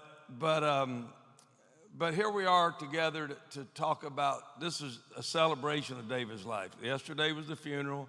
Today is a celebration of his life. And I guess I could just tell you a few stories, kind of like Richard was bringing up so many stories. And in fact, the one about the popcorn bag, I said, don't steal that one. And he stole it from me. But there was a few others too. But he literally used to keep a popcorn bag. You know, when you go to the movie theaters, if you buy extra large popcorn, they refill it for free, right? And we used to always go out to the Pleasure Island, to the movie theater out there, and he would keep that popcorn bag right in his front seat. And every time you would go in, he would just take that bag and go right to the counter and get a free large popcorn. And I used to think it's so ironic. This man's one of the richest guys in Orlando, but boy, he got that free popcorn every time. And the same thing, I remember going through a toll booth with him one time. And this was many, many years ago. It would have been in the late 80s. And it was on the Beeline Expressway, which is now Beachline Expressway. And I remember we go through, he put the money in, and then he stops. And at that time, the toll was only $0.25. And we drove through, and then we got through, and he stopped. And he gets out of the car, and all the cars are beeping the horn, and he goes and he talks to the person, that takes the money. And then he has his little piece of paper in his hand. He gets back in the car. We were on our way to Miami, and he stopped to go back and get the receipt. And the receipt was 25 cents. Okay, he kept it I guess you could write it off on your taxes, and I'm thinking, oh my God, you might have saved 7 cents right there. But he stopped. And I'm gonna tell one more story like that, and then I'll move on. One time we were coming back from Miami, and I remember I never was so exhausted in my life. And it was 4 o'clock in the morning, and all I wanted to do was just go home. But we had to go by International Airport because he left his car there, and then we would get a free rental car. And we drove the rental car down to Miami, and we drove back. And then he pulled off on Tradeport, where it says Tradeport. No, not Tradeport. I think the one there that has the 7-Eleven, the one before Tradeport. And he pulled in there, and I'm thinking, and then all of a sudden he gets back in the car, and we start driving off, and I'm like, because you want to fill the rental car up, before you take it back, fill up with gas. And I said, where are you going? He goes, oh, I'm going to go up on 436 and get gas. It's at least 25 cents a gallon cheaper. And I'm like, David, stop. I'll pay the difference. I'll pay the difference. I just want to go home. And he said, no. And he drove all the way, and he had to go up on 436 north of Hoffner to get gas. And I remember thinking, we drove 30, 40 minutes out of our way to save a couple dollars. So he was extremely thrifty. And that comes from, or he was thrifty, like Richard said, he had different stages of his life. That's the same way I remember it. I started working for David January the 3rd, 1984. And David had started sales, he ran sales January 1st. So I was started with him the 3rd day. You'll hear the term December 15th of 82, and that's true. But the first year he had a partner, and that partner did the sales and marketing. And then after a year, and David paid him 50% of the sale, the revenue. And then at the end of 1 year, David goes, oh, I'll just do it myself. So actually, David started running Westgate January 1st of 84, and I started January 3rd. I was a 27-year-old kid. I'd worked the last 6 months at Orange Lake Country Club, so it was just maybe a few miles down the road. And I don't even know where that 41 and a half years went by. Now I'm 68 and a half. And I'm like, where did my life go? But I have to tell you, if I have to say, when I thank God for all of my blessings, there's not one, other than my mother and father, okay, because your mother and father come first. But David kind of was almost like a third parent to me, or an older brother. He was somewhere in between. But that I was able to meet and go to work for David Siegel. Because every dream I had as a child, you know, to have a house with a swimming pool and be able to afford to put my kids through good schools, and if they got sick, have money to go to the doctor, or at Christmas, have money to buy Christmas presents, you know, and all the things you think about when you're young and you're starting your life. You know, you have to have opportunity. And he gave me the opportunity to basically fulfill every dream I ever had as a child, or even growing up. I mean, he didn't give me the money, but he gave me the opportunity to earn the money and change my life. And for that, I'll always be grateful, and I'll always be loyal. And because that don't come along that often, you know. That's where it comes from. You know, I remember I went to work for him January 3rd of '84. I had one daughter, Katie, and Greta was born, you know, she was born in March 22nd of '84. So I was just a young guy. I didn't have little to no money. And so I'm just extremely grateful and thankful for that. And the last thing I'd like to say, when you were watching that video of David's life and you think about it, he was 90, basically. He would have been 90 May the 3rd. So he got 90 years on earth. The average lifespan for a man is, I think, 77, 78. I mean, it's changed because of COVID and different things like that. So he lived a long life, 90. But it's also interesting to see how much the world's changed. Because if you think about 1935, you know what? First of all, Elvis Presley was born January the 8th, 1935, and then Dave was born, you know, May the 3rd of 1935. But what was going on in the country in 1935? It was the Depression. It was the worst depression the country had ever had. You've heard about the Great Depression. I know when I was a kid, we would always go to West Virginia. My mom and dad, West Virginia. And that's all my grandparents and all the old people talked about was the Depression. So I heard about it all the time. So that's when David grew up. When there was little to no money. I mean, that is where turn off the lights came from, because that's exactly what happened in my house. If you didn't turn off the lights, you were in big trouble. In fact, that bothers me, because I left the office the other night and all the lights were on and I didn't know how to turn them off. And I was thinking we should have one button that just wipes them all out at one time. But that's what he grew up with, right? I mean, he would have been 6 years old and when you had the Japanese drop the bombs on Pearl Harbor. Think about that. He was a 6-year-old kid when that happened. He would have been 10 when the war was over. He told me one time that he would get chewing gum from his daddy's store and cut it in pieces and sell it at school, because I guess you couldn't get bubble gum during the war. I guess they used all the materials for making something else to do with the war. But then in 1930s, there was no air conditioning. Nobody had TVs. Okay, I mean, think about that. Nobody had TVs, nobody had air conditioning. Maybe you could go to the movie theater and get air conditioning, but nobody had it in their homes.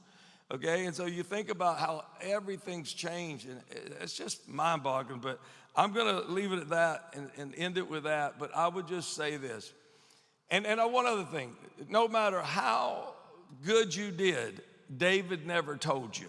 Okay, he never did till the end. That's why I said there's different David Siegel. The David Siegels in the 80s and 90s, boy, he was way meaner than the ones it was when he married Jackie, because he didn't spend any money on anything. But once he married Jackie, he started spending money, and he seemed like he loosened up a little bit.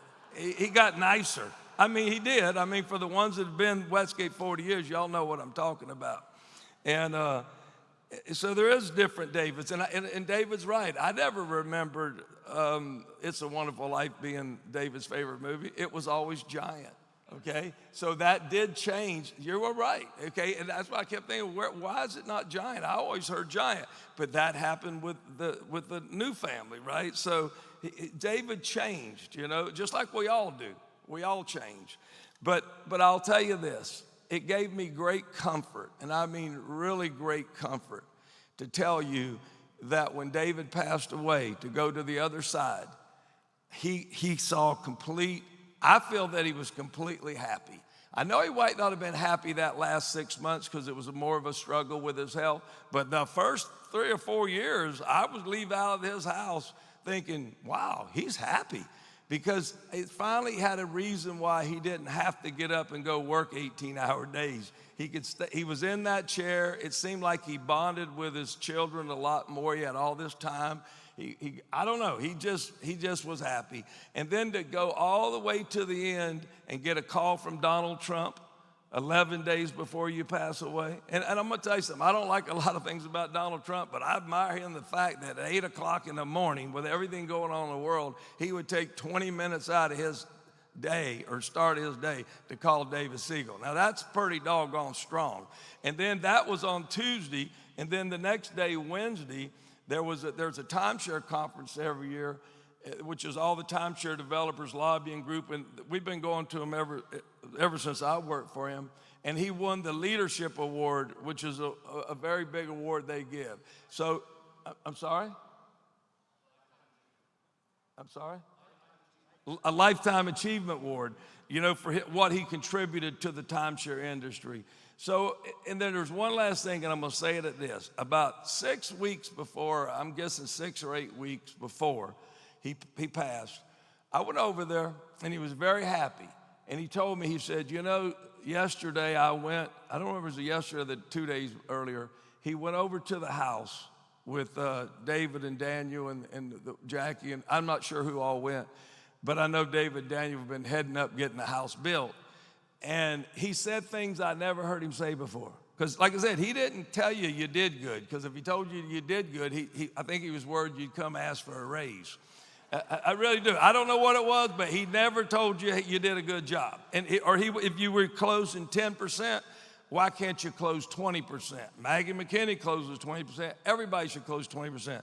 And then you get to 20%, and then no, 25%. Because in other words, he would never be happy. He kept pushing you. But that's what makes you excel, right? But he was happy. And he said these words to me.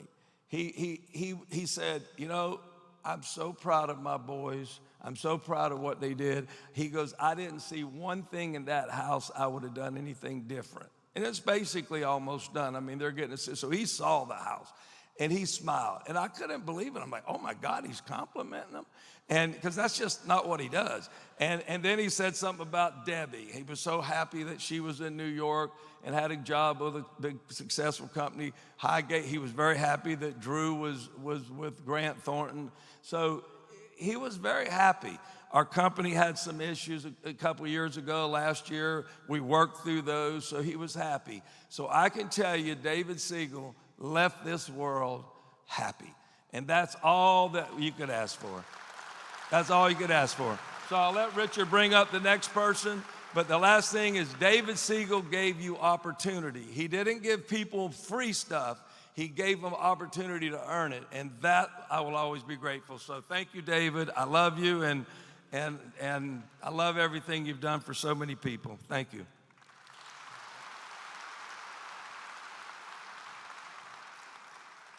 Excellent, Jim. Thank you. Please welcome for a special presentation, Orange County Mayor Jerry Demings.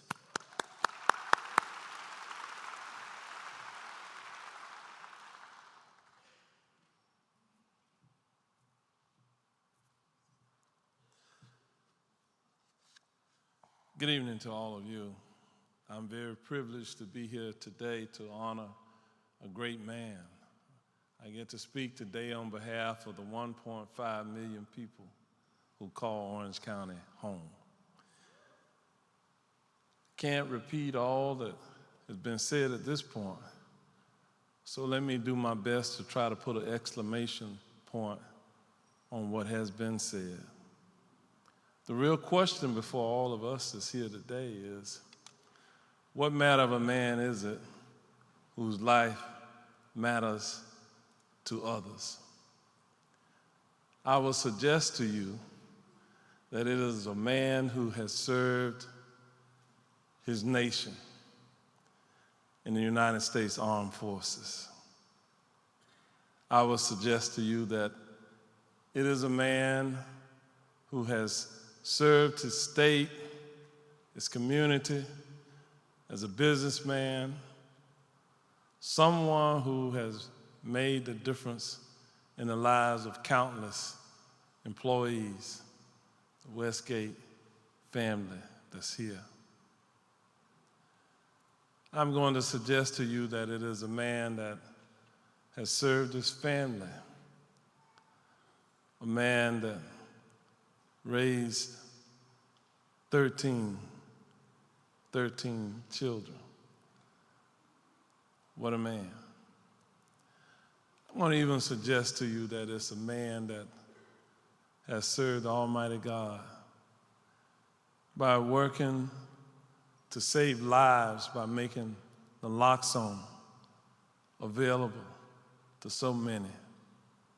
I know Sheriff Lima is going to talk about it, but as a former sheriff myself, I can tell you, when working with him after Victoria's passing, to introduce naloxone right here in Orange County made a difference in the lives of real people.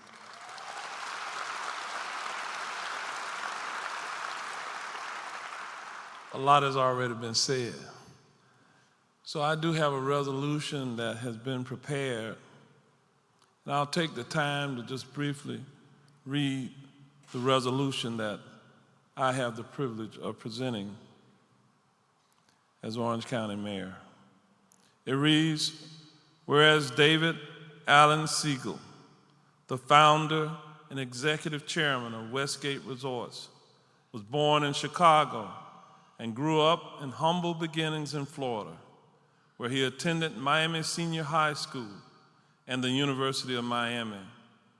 And whereas David Allen Siegel, after graduation, served in the United States Air Force Reserve prior to starting on a remarkable business career journey that led to building Central Florida Investments and Westgate Resorts into the largest privately owned timeshare company in the world and one of the largest private employers in Central Florida. And whereas David Allen Siegel modeled himself after his father, Sid Siegel, who was an entrepreneur and businessman, and who David considered the greatest salesman ever. And whereas David Allen Siegel used the skills that his father taught him to successfully create and maintain many businesses over his lifetime. And whereas David Allen Siegel also became a strong advocate in the mission to solve the nation's drug epidemic after the unfortunate passing of his beloved daughter Victoria in 2015. In remembrance of his daughter, he founded Victoria's Voice Foundation to support the widespread availability of naloxone, lobbying Congress and raising awareness of this important issue. And whereas David Allen Siegel leaves behind his loving wife, Jacqueline, and 12 children to cherish the memories and legacy he created, and whereas David Allen Siegel's spirit will live on for many years to come based on the lives he touched, the companies he built, the charities and communities he supported, along with the vital policy issues he helped create, David was a unique force of nature and exemplified the best of what many view as the American dream. Now, therefore, be it resolved by the Orange County Board of County Commissioners. Section 1, the memorial resolution recognizes David Allen Siegel for his strong commitment to family, business, and community.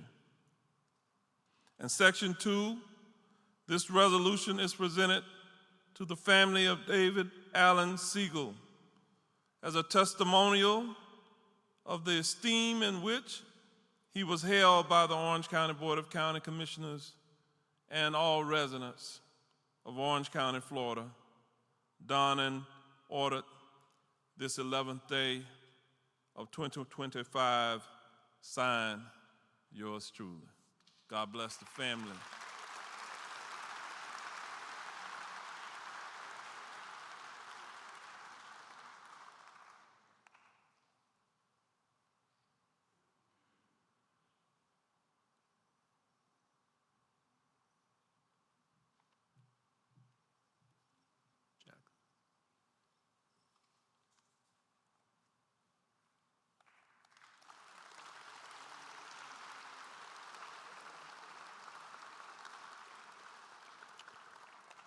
At this time, please welcome Jacqueline Siegel and the Van Trapp Family Singers, otherwise known as her children.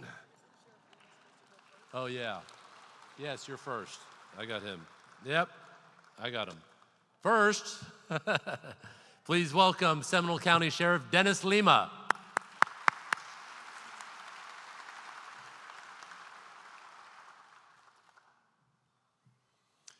Good evening, everyone.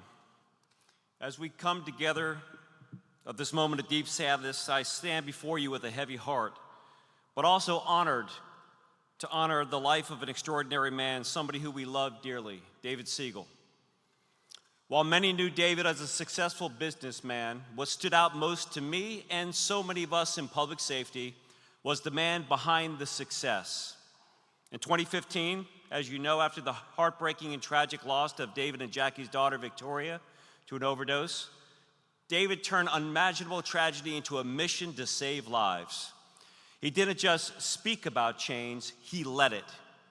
David often told me about his early days as a law enforcement officer in South Florida. And those experiences stayed with him and helped shape his approach to this epidemic in his later years. He understood the struggles that families faced every day when it came to addiction.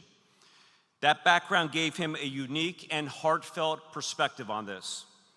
Let there be no mistake, it was David Siegel that entered most of this country outside of the medical environments to the life-saving medicine that had quietly existed for more than 60 years, naloxone, known today as Narcan. At a time where few were even talking about this, David relentlessly lobbied Congress, federal agencies, and used every single resource at his disposal to push for over-the-counter availability of Narcan. He believed fiercely that everyone should be able to carry Narcan and deploy it. And it's because of him we can save lives without a prescription each and every day. And I'll never forget when David and I appeared at the main stage at CPAC, not to talk about politics, but to talk about saving lives. And as we stood before that crowd, he looked me in the eye and said, "Dennis, carry your Narcan out of the package. Seconds matter." And this defined who he was. He did not care who he was talking to, whether it was a senator, a student, or somebody who was in recovery. He was going to make sure that they understood the importance of immediate access, not for him, but for families across the country. Through the work of David and Jackie Siegel and Victoria's Voice Foundation, which was once a quiet conversation, became a national movement. Narcan is now carried in schools, homes, patrol cars across this country. Law enforcement officers alone have reversed more than 100,000 people, and that number continues to grow each and every day. Emergency rooms have received more than 2 million non-fatal overdoses in the last 5 years, and more citizens are saving lives with the use of this medicine. Without question, the David Siegel that we know gave us the tools to change those outcomes and quite literally save lives. One of the great honors of my professional life was when David asked me to serve on the board of directors for Victoria's Voice. To be trusted with that responsibility and to work alongside others who share this mission has been a deeply humbling experience, one that I will carry with me always. And in the later years, I truly cherished visiting David at his home, updating him on the progress that we were making nationwide. He remained very active, passionate, and proud of how far this mission had come. And I know nothing made him prouder than watching his family, especially the loved ones of Victoria, step forward as powerful advocates and leaders of this movement. To witness their courage, their strength, and their growth over the years has truly warmed my heart. Their voices, their presence, and their resolve have become essential to this cause. It is their leadership now that carries the torch forward, and I know David found deep comfort and pride in seeing them rise with such grace and determination. He was also a tireless ambassador for sobriety. David was not shy of where he stood on the issue. He spoke plainly, directly, and with conviction. He wasn't doing it for attention or applause. He was doing it because he knew that it could save lives and keep other families from suffering what he and Jackie and the family suffered. I've always credited David Siegel for introducing me and our team to this issue. And the work that we do today is shaped on the courage that he displayed and the entire family displayed during this personal journey.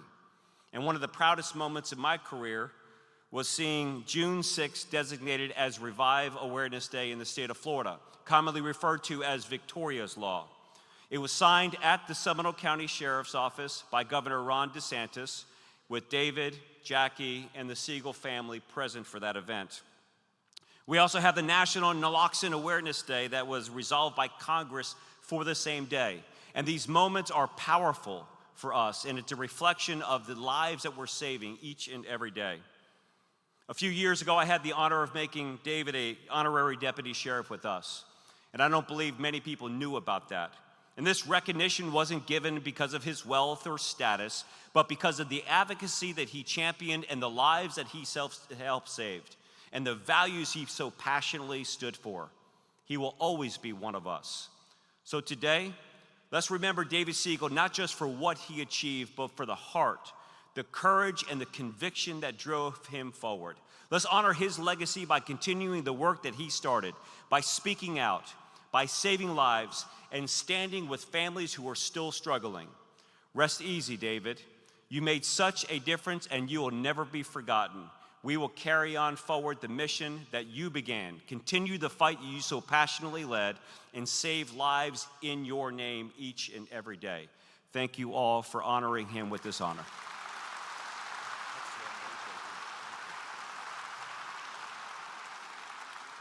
And now I know you all would like to hear from Jacqueline and the kids.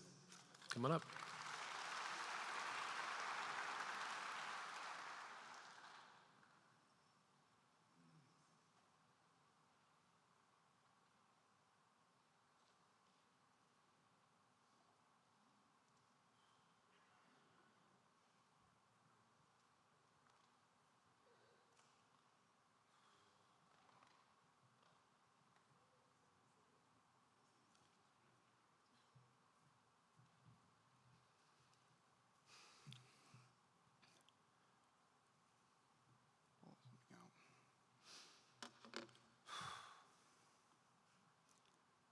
He sure did have a lot of friends, didn't he? He just made an incredible impact in this world, especially here in Central Florida.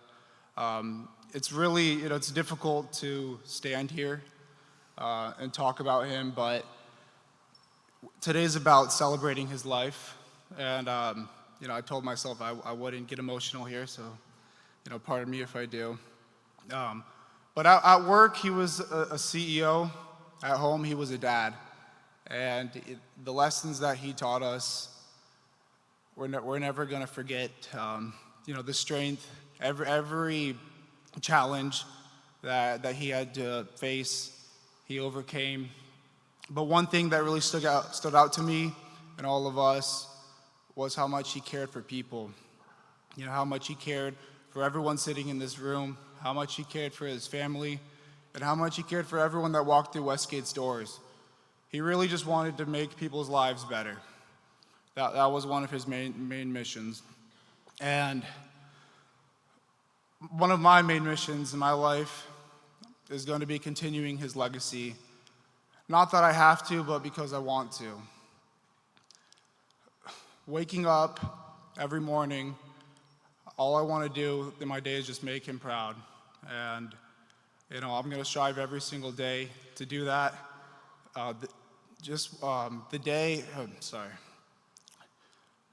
The book isn't closing. We're just in the next chapter. And we're all going to work together here as a family, as a team, and we're going to continue his legacy. And I know my siblings and my mom have some words they want to say, but it's an honor to be his son. Nothing means more than to make him proud, and I hope that in my life I can achieve that. So thank you, Dad, for everything you've done for us.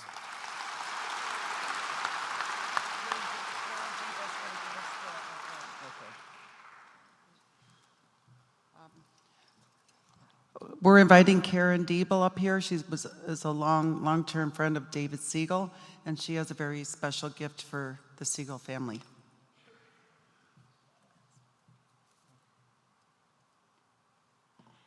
My name is Karen Diebel Sessions, and it's truly been an honor to see this entire family growing up. And I'd like to present on behalf of the United States Congress. This flag was flown over the United States Capitol yesterday in honor of David Siegel, and at the request of my husband, Congressman Pete Sessions. And I'd like to read to you on behalf of our country. For David Siegel, in loving memory of David Siegel, who lived a fulfilling life of 89 years. David, a loving husband and father, devoted his life to preventing the loss of lives in memory of his daughter Victoria. He became a well-known voice in the battle of addiction and drug use, persistently spreading awareness about life-saving mechanisms, including naloxone. David, a prominent American businessman, founded Westgate Resorts, the cornerstone of the timeshare industry, giving experiences to countless people and supporting our American veterans.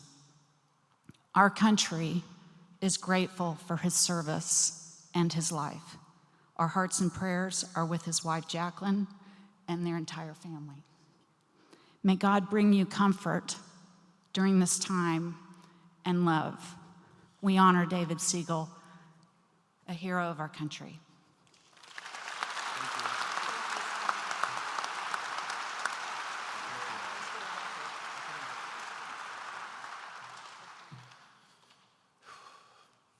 This hasn't been easy at all for our family and many of you in this room, but I want to start by thanking my mother, Jacqueline, for really showing us what true love looks like.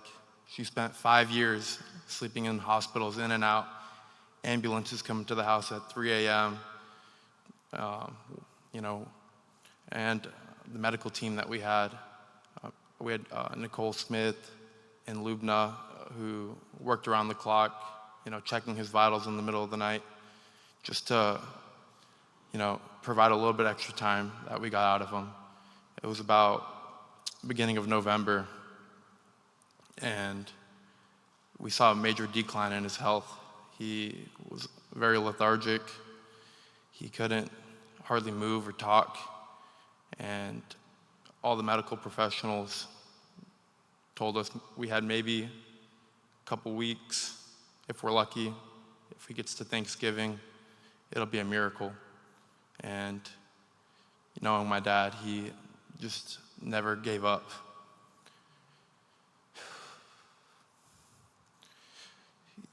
He wanted to live, and he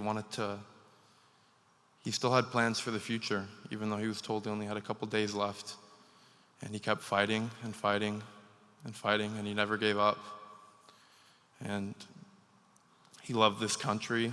He loved everyone who worked for him. He loved seeing the way he impacted all their lives and was able to provide, everlasting memories and watch their kids grow up. Some of them came to work for us as well, and one thing we want to do is continue these relationships that he had built over the years. And we're going to take all that and we're going to build something even bigger than he did. We're going to continue to build his legacy, and we won't stop in honor of him. It's a true honor to be here with all of you, and we appreciate your time.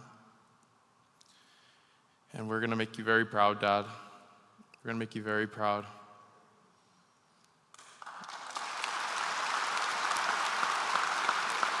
I love you, Dad.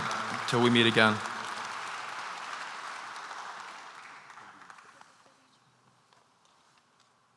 I need to stick to a script or else I'm going to cry all over again. But I just want to start by saying thank you all so much for being here today. It's pretty incredible to see how many lives our dad touched and how deeply he was loved by each and every one of you. My dad gave me the world. He gave me his heart, his wisdom, his unwavering support. He wasn't just a great father, he was my hero, and I think for a lot of us, he was our role model. I'll always miss his contagious smile, the stories he shared with all of us, and most of all, I'll miss our daily 6 p.m. calls that he made sure I answered the phone for every single day, just so he could hear about my life in New York, and especially so I could tell him exactly what I learned that day. And I had to come up with something new every single day that I learned, no matter how big or how small. That's just the man he was. Even in the hardest moments, he showed incredible strength. Over the past 5 years, he fought with determination that amazed everyone, and even the nurses in the hospital said they've never seen anyone fight like him, but that's just who he was. He never gave up, and we know he did it all for us, and we never give up on him. I promise to make him proud, and I know I will, and I know my siblings will, and everything I do moving forward is going to be for both of us. Our family will carry on his legacy through Westgate, through Victoria's voice, and through the values he instilled in all of us. Thank you, Dad, for everything, the laughter, the lessons, and all of the love. We'll miss you forever, and we'll see you again one day.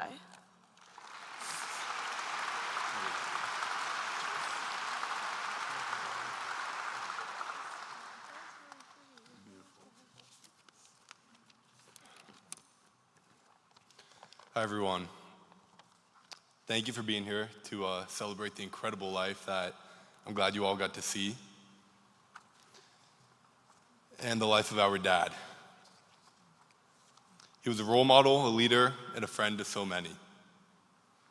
As you saw, our dad, Richard used the word cheap, but he came from very humble beginnings. And those roots never left him throughout his life and throughout everything he built.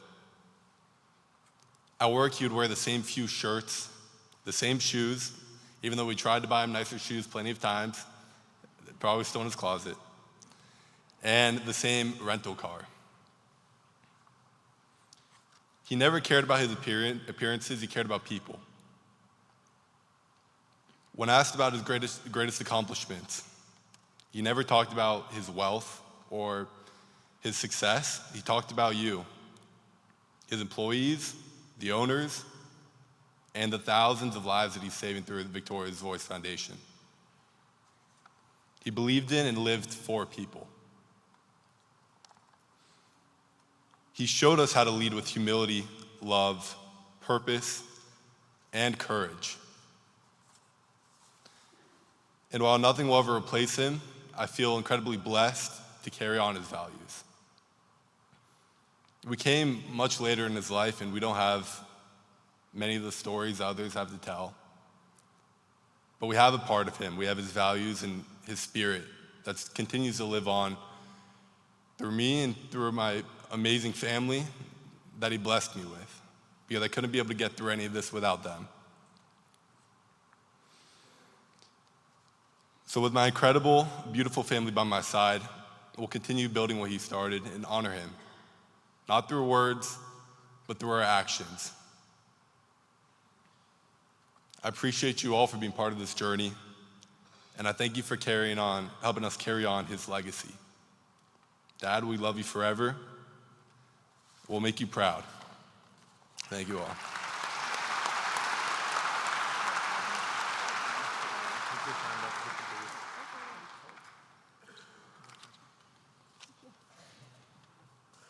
I just want to start off by saying how proud I was for my dad, because as you guys all just saw, he really lived life, and I'm just so proud of everything he accomplished. And through all that, he still made it possible to be an amazing dad. I wouldn't be the person I am without him today, and I'm forever grateful. He's taught me so much. He showed me how to be a leader, how to care for others, and most importantly, how to stay strong through the tough times. If you didn't know, the last 5 years, he has been battling cancer. We've had really good days, though, like the day that he relearned how to walk and ended up walking down our entire hallway. But with that, we also had really bad days where the nurses told us we only had days left with him. Sorry. He never gave up, though, and his strength was truly inspiring, because no matter what the nurses said, he always stayed strong. He ended up living 4 extra years than what he was originally told, and we were so proud of him. We were in and out of the hospital those past couple of years, with my mom by his side, keeping him strong, and we're so thankful for you, because I don't think he would have made it this far without your love and support.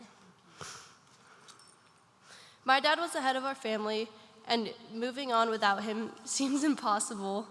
But I find comfort in knowing that a piece of him lives in each of us, whether it's his humor, his looks, or even his stubbornness. My biggest wish for the future is to make him proud. I love you forever, Dad.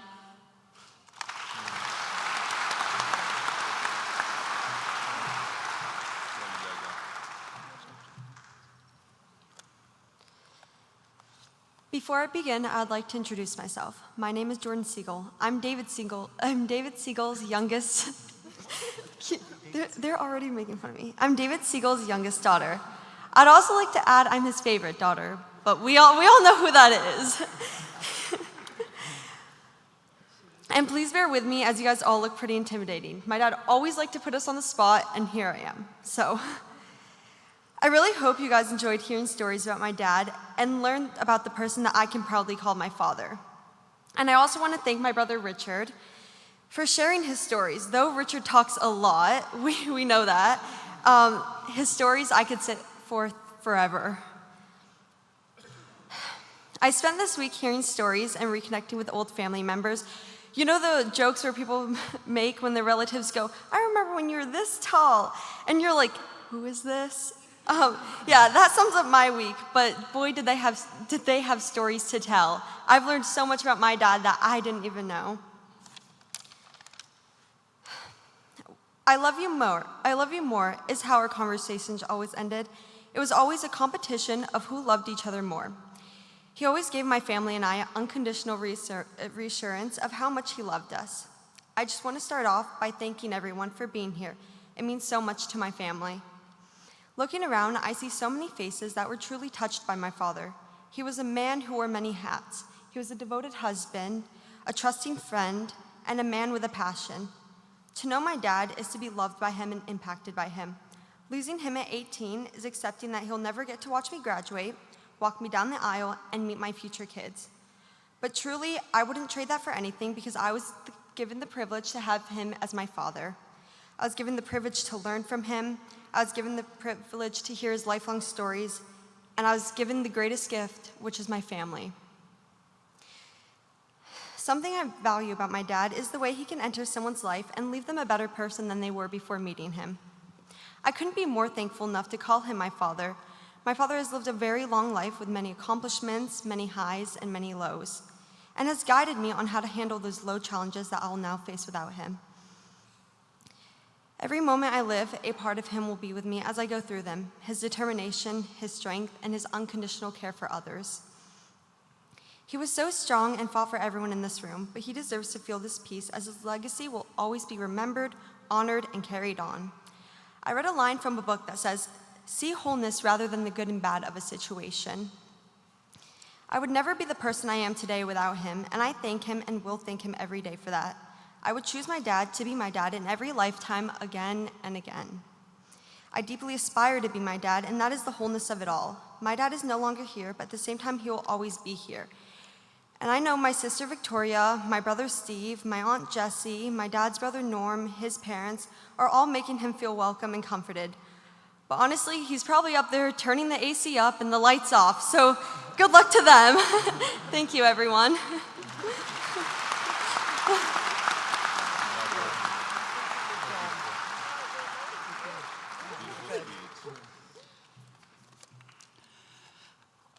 I want to thank you all for being here today. I know it's been a lot of speeches and you're probably getting tired. And second of all, I need to thank Richard for giving a great speech and also giving my speech. So you saved me a lot of words, Richard. But in your speeches, you did jog a couple of memories, so I'm just going to have to wing it. Besides how much I love my husband and everything, we fought a long 5 years. It was very difficult. And I wouldn't have missed a day of it, but he was determined. He wanted to, when he got cancer, the twins were in middle school. He says, I want to be there for their graduation. So they were really the drive for him to push this far, and he was just short of a few weeks. But he already knew where they were going to college and everything, so he is at peace with that. But going to the Michael Jackson story, when Michael Jackson went to his house, and of course he tried to buy the house with Betty Siegel and offered $75 million or $100 million, Betty said no, and he says, well, I want to sell my half. But of course that didn't work out. Michael Jackson was, and David didn't really care about asking for autographs and stuff, but Michael Jackson was to all the his workers signing his autograph on $100 bills and passing them out. And David said, well, if he's going to do it on $100 bills, I'm getting in that line. So he got in line, and he had like 20 or 30 housekeepers, the gardeners, all that stuff. By the time that gets to him, all Michael Jackson had left was $1 bills. Oh my goodness. And also, to set the record straight, Richard, your dad was already, your mom was already married when I met him. But he had me kind of lie about the year that we met, because I was a single mom, and he adopted Victoria. Victoria's born in 1996. So we always said we met in 1996 for Victoria's sake, because he didn't want her to know that he adopted her, but he did adopt her because he says, I am her father. And so I just always have that year. That's how dear of a person he was. Thank you. And bringing up our timeshare weeks. We had timeshare weeks on Labor Day and Memorial Day. We would take the kids every up to those weeks. And I remember one of these Labor Day weekends, I was down hanging out by the pool. He was sunbathing, went for a walk on the beach. The kids were playing in the sand, swimming in the pool. And it's the same people every week, and or the same weeks, the same owners. So you kind of get to be friends with them. And they said, we don't understand. How do you have all these kids on the same day, just every year? And I said, well, it's easy if you only have sex, make love once a year. And he said, and they said, and the husband and wife look at each other, and they said, but you seem so happy. And I said, tonight's the night.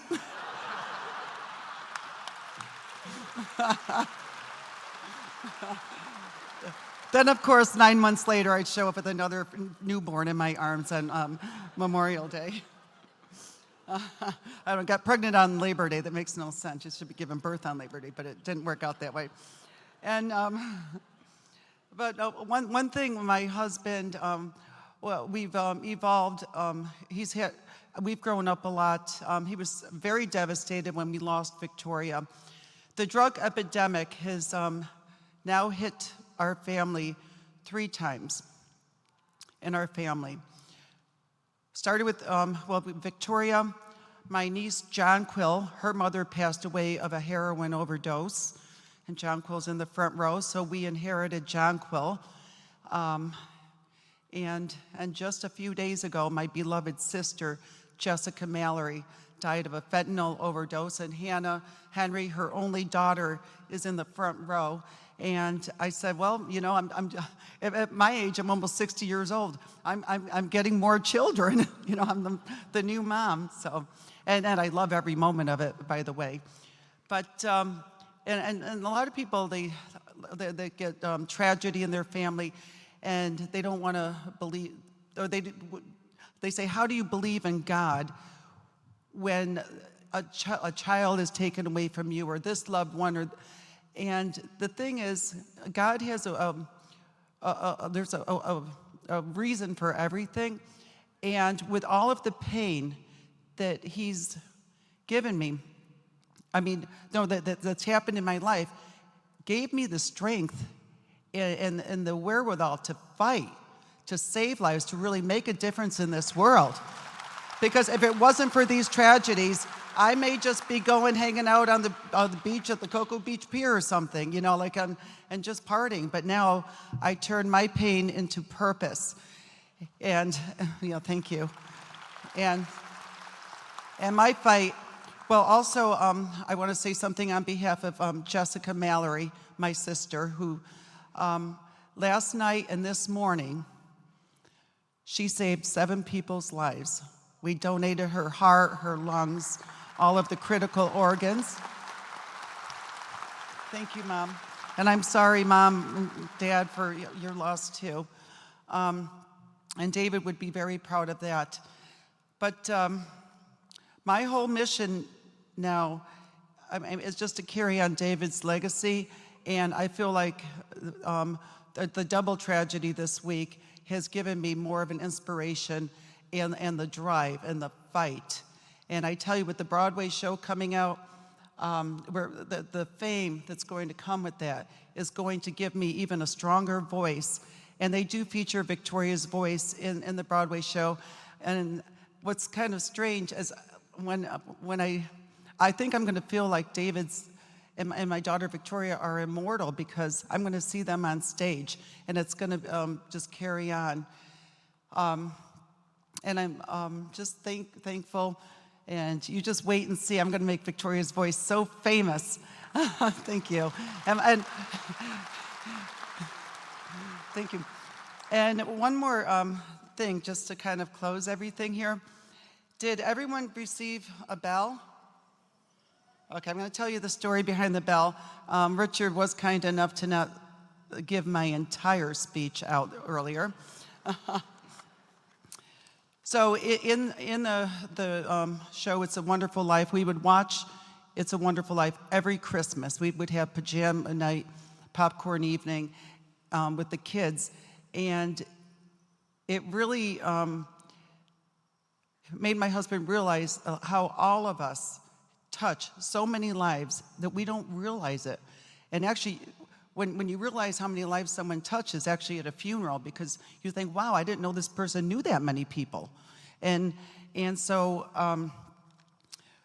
in this movie, they had a guardian angel that needed to earn his wings. He did not yet have his wings, and his mission was to show George Bailey, even though he was a simple man, all of the lives and how he changed this world.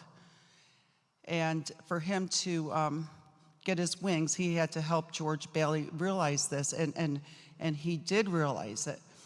And before I get into the bell with the angels, my husband, when we were in the emergency room, it's really strange because he wasn't a particularly religious man. He loved the rabbi.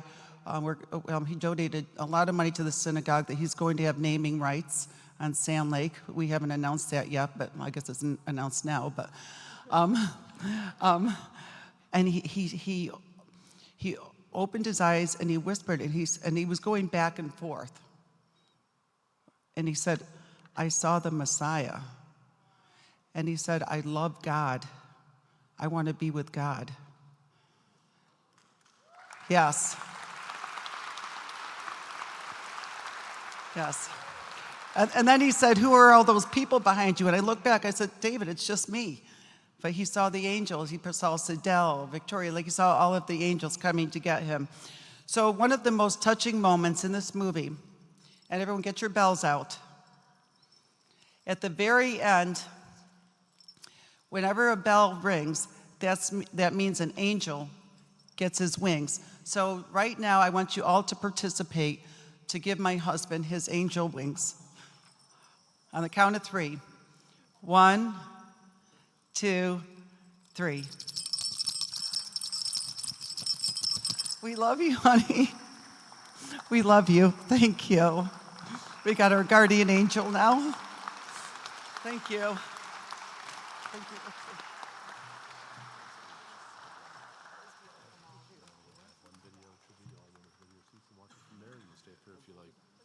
Aren't they unbelievable? How well they speak, and I mean, they turned out fantastic. These are my siblings. Can you believe my brothers and sisters? Jacqueline, you did an amazing job with them. They're all, a lot of love there. Fantastic.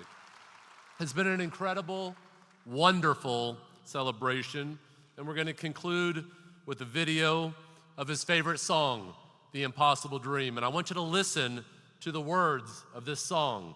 It was his favorite song for most of his life for a reason. Thank you all for showing love here today, and I hope you enjoy our final tribute.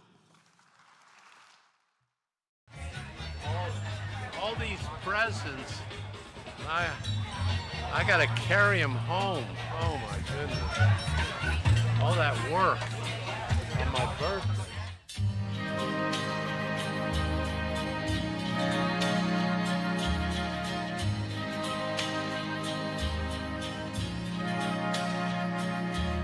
To dream the impossible dream,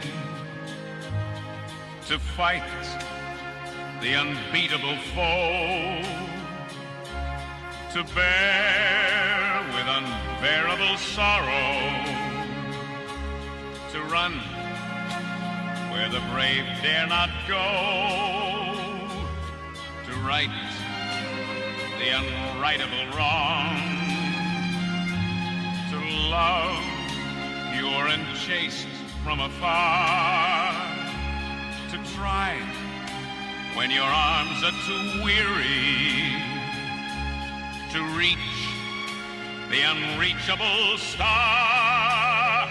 This is my quest, to follow that star, no matter how hopeless, no matter how far, to fight for the right without question or pause, to be willing to march into hell for a heavenly cause. And I know if I'll only be true to this glorious quest, that my heart will lie peaceful and calm when I'm laid to my rest, and the world will be better for this, that one man scorned and covered with scars still strove with his last ounce of courage to reach the unreachable stars.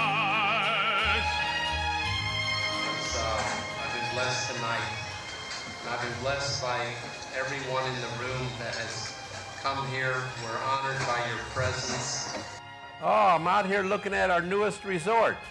You're going to be excited when you see it. It's in the hottest area in Las Vegas.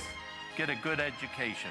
Become an expert in your field. And I know if I'll only be true to this glorious quest, that my heart will lie peaceful and calm when I'm laid to my rest, and the world will be better for this, that one man, scorned and covered with scars, still strove with his last ounce of courage to reach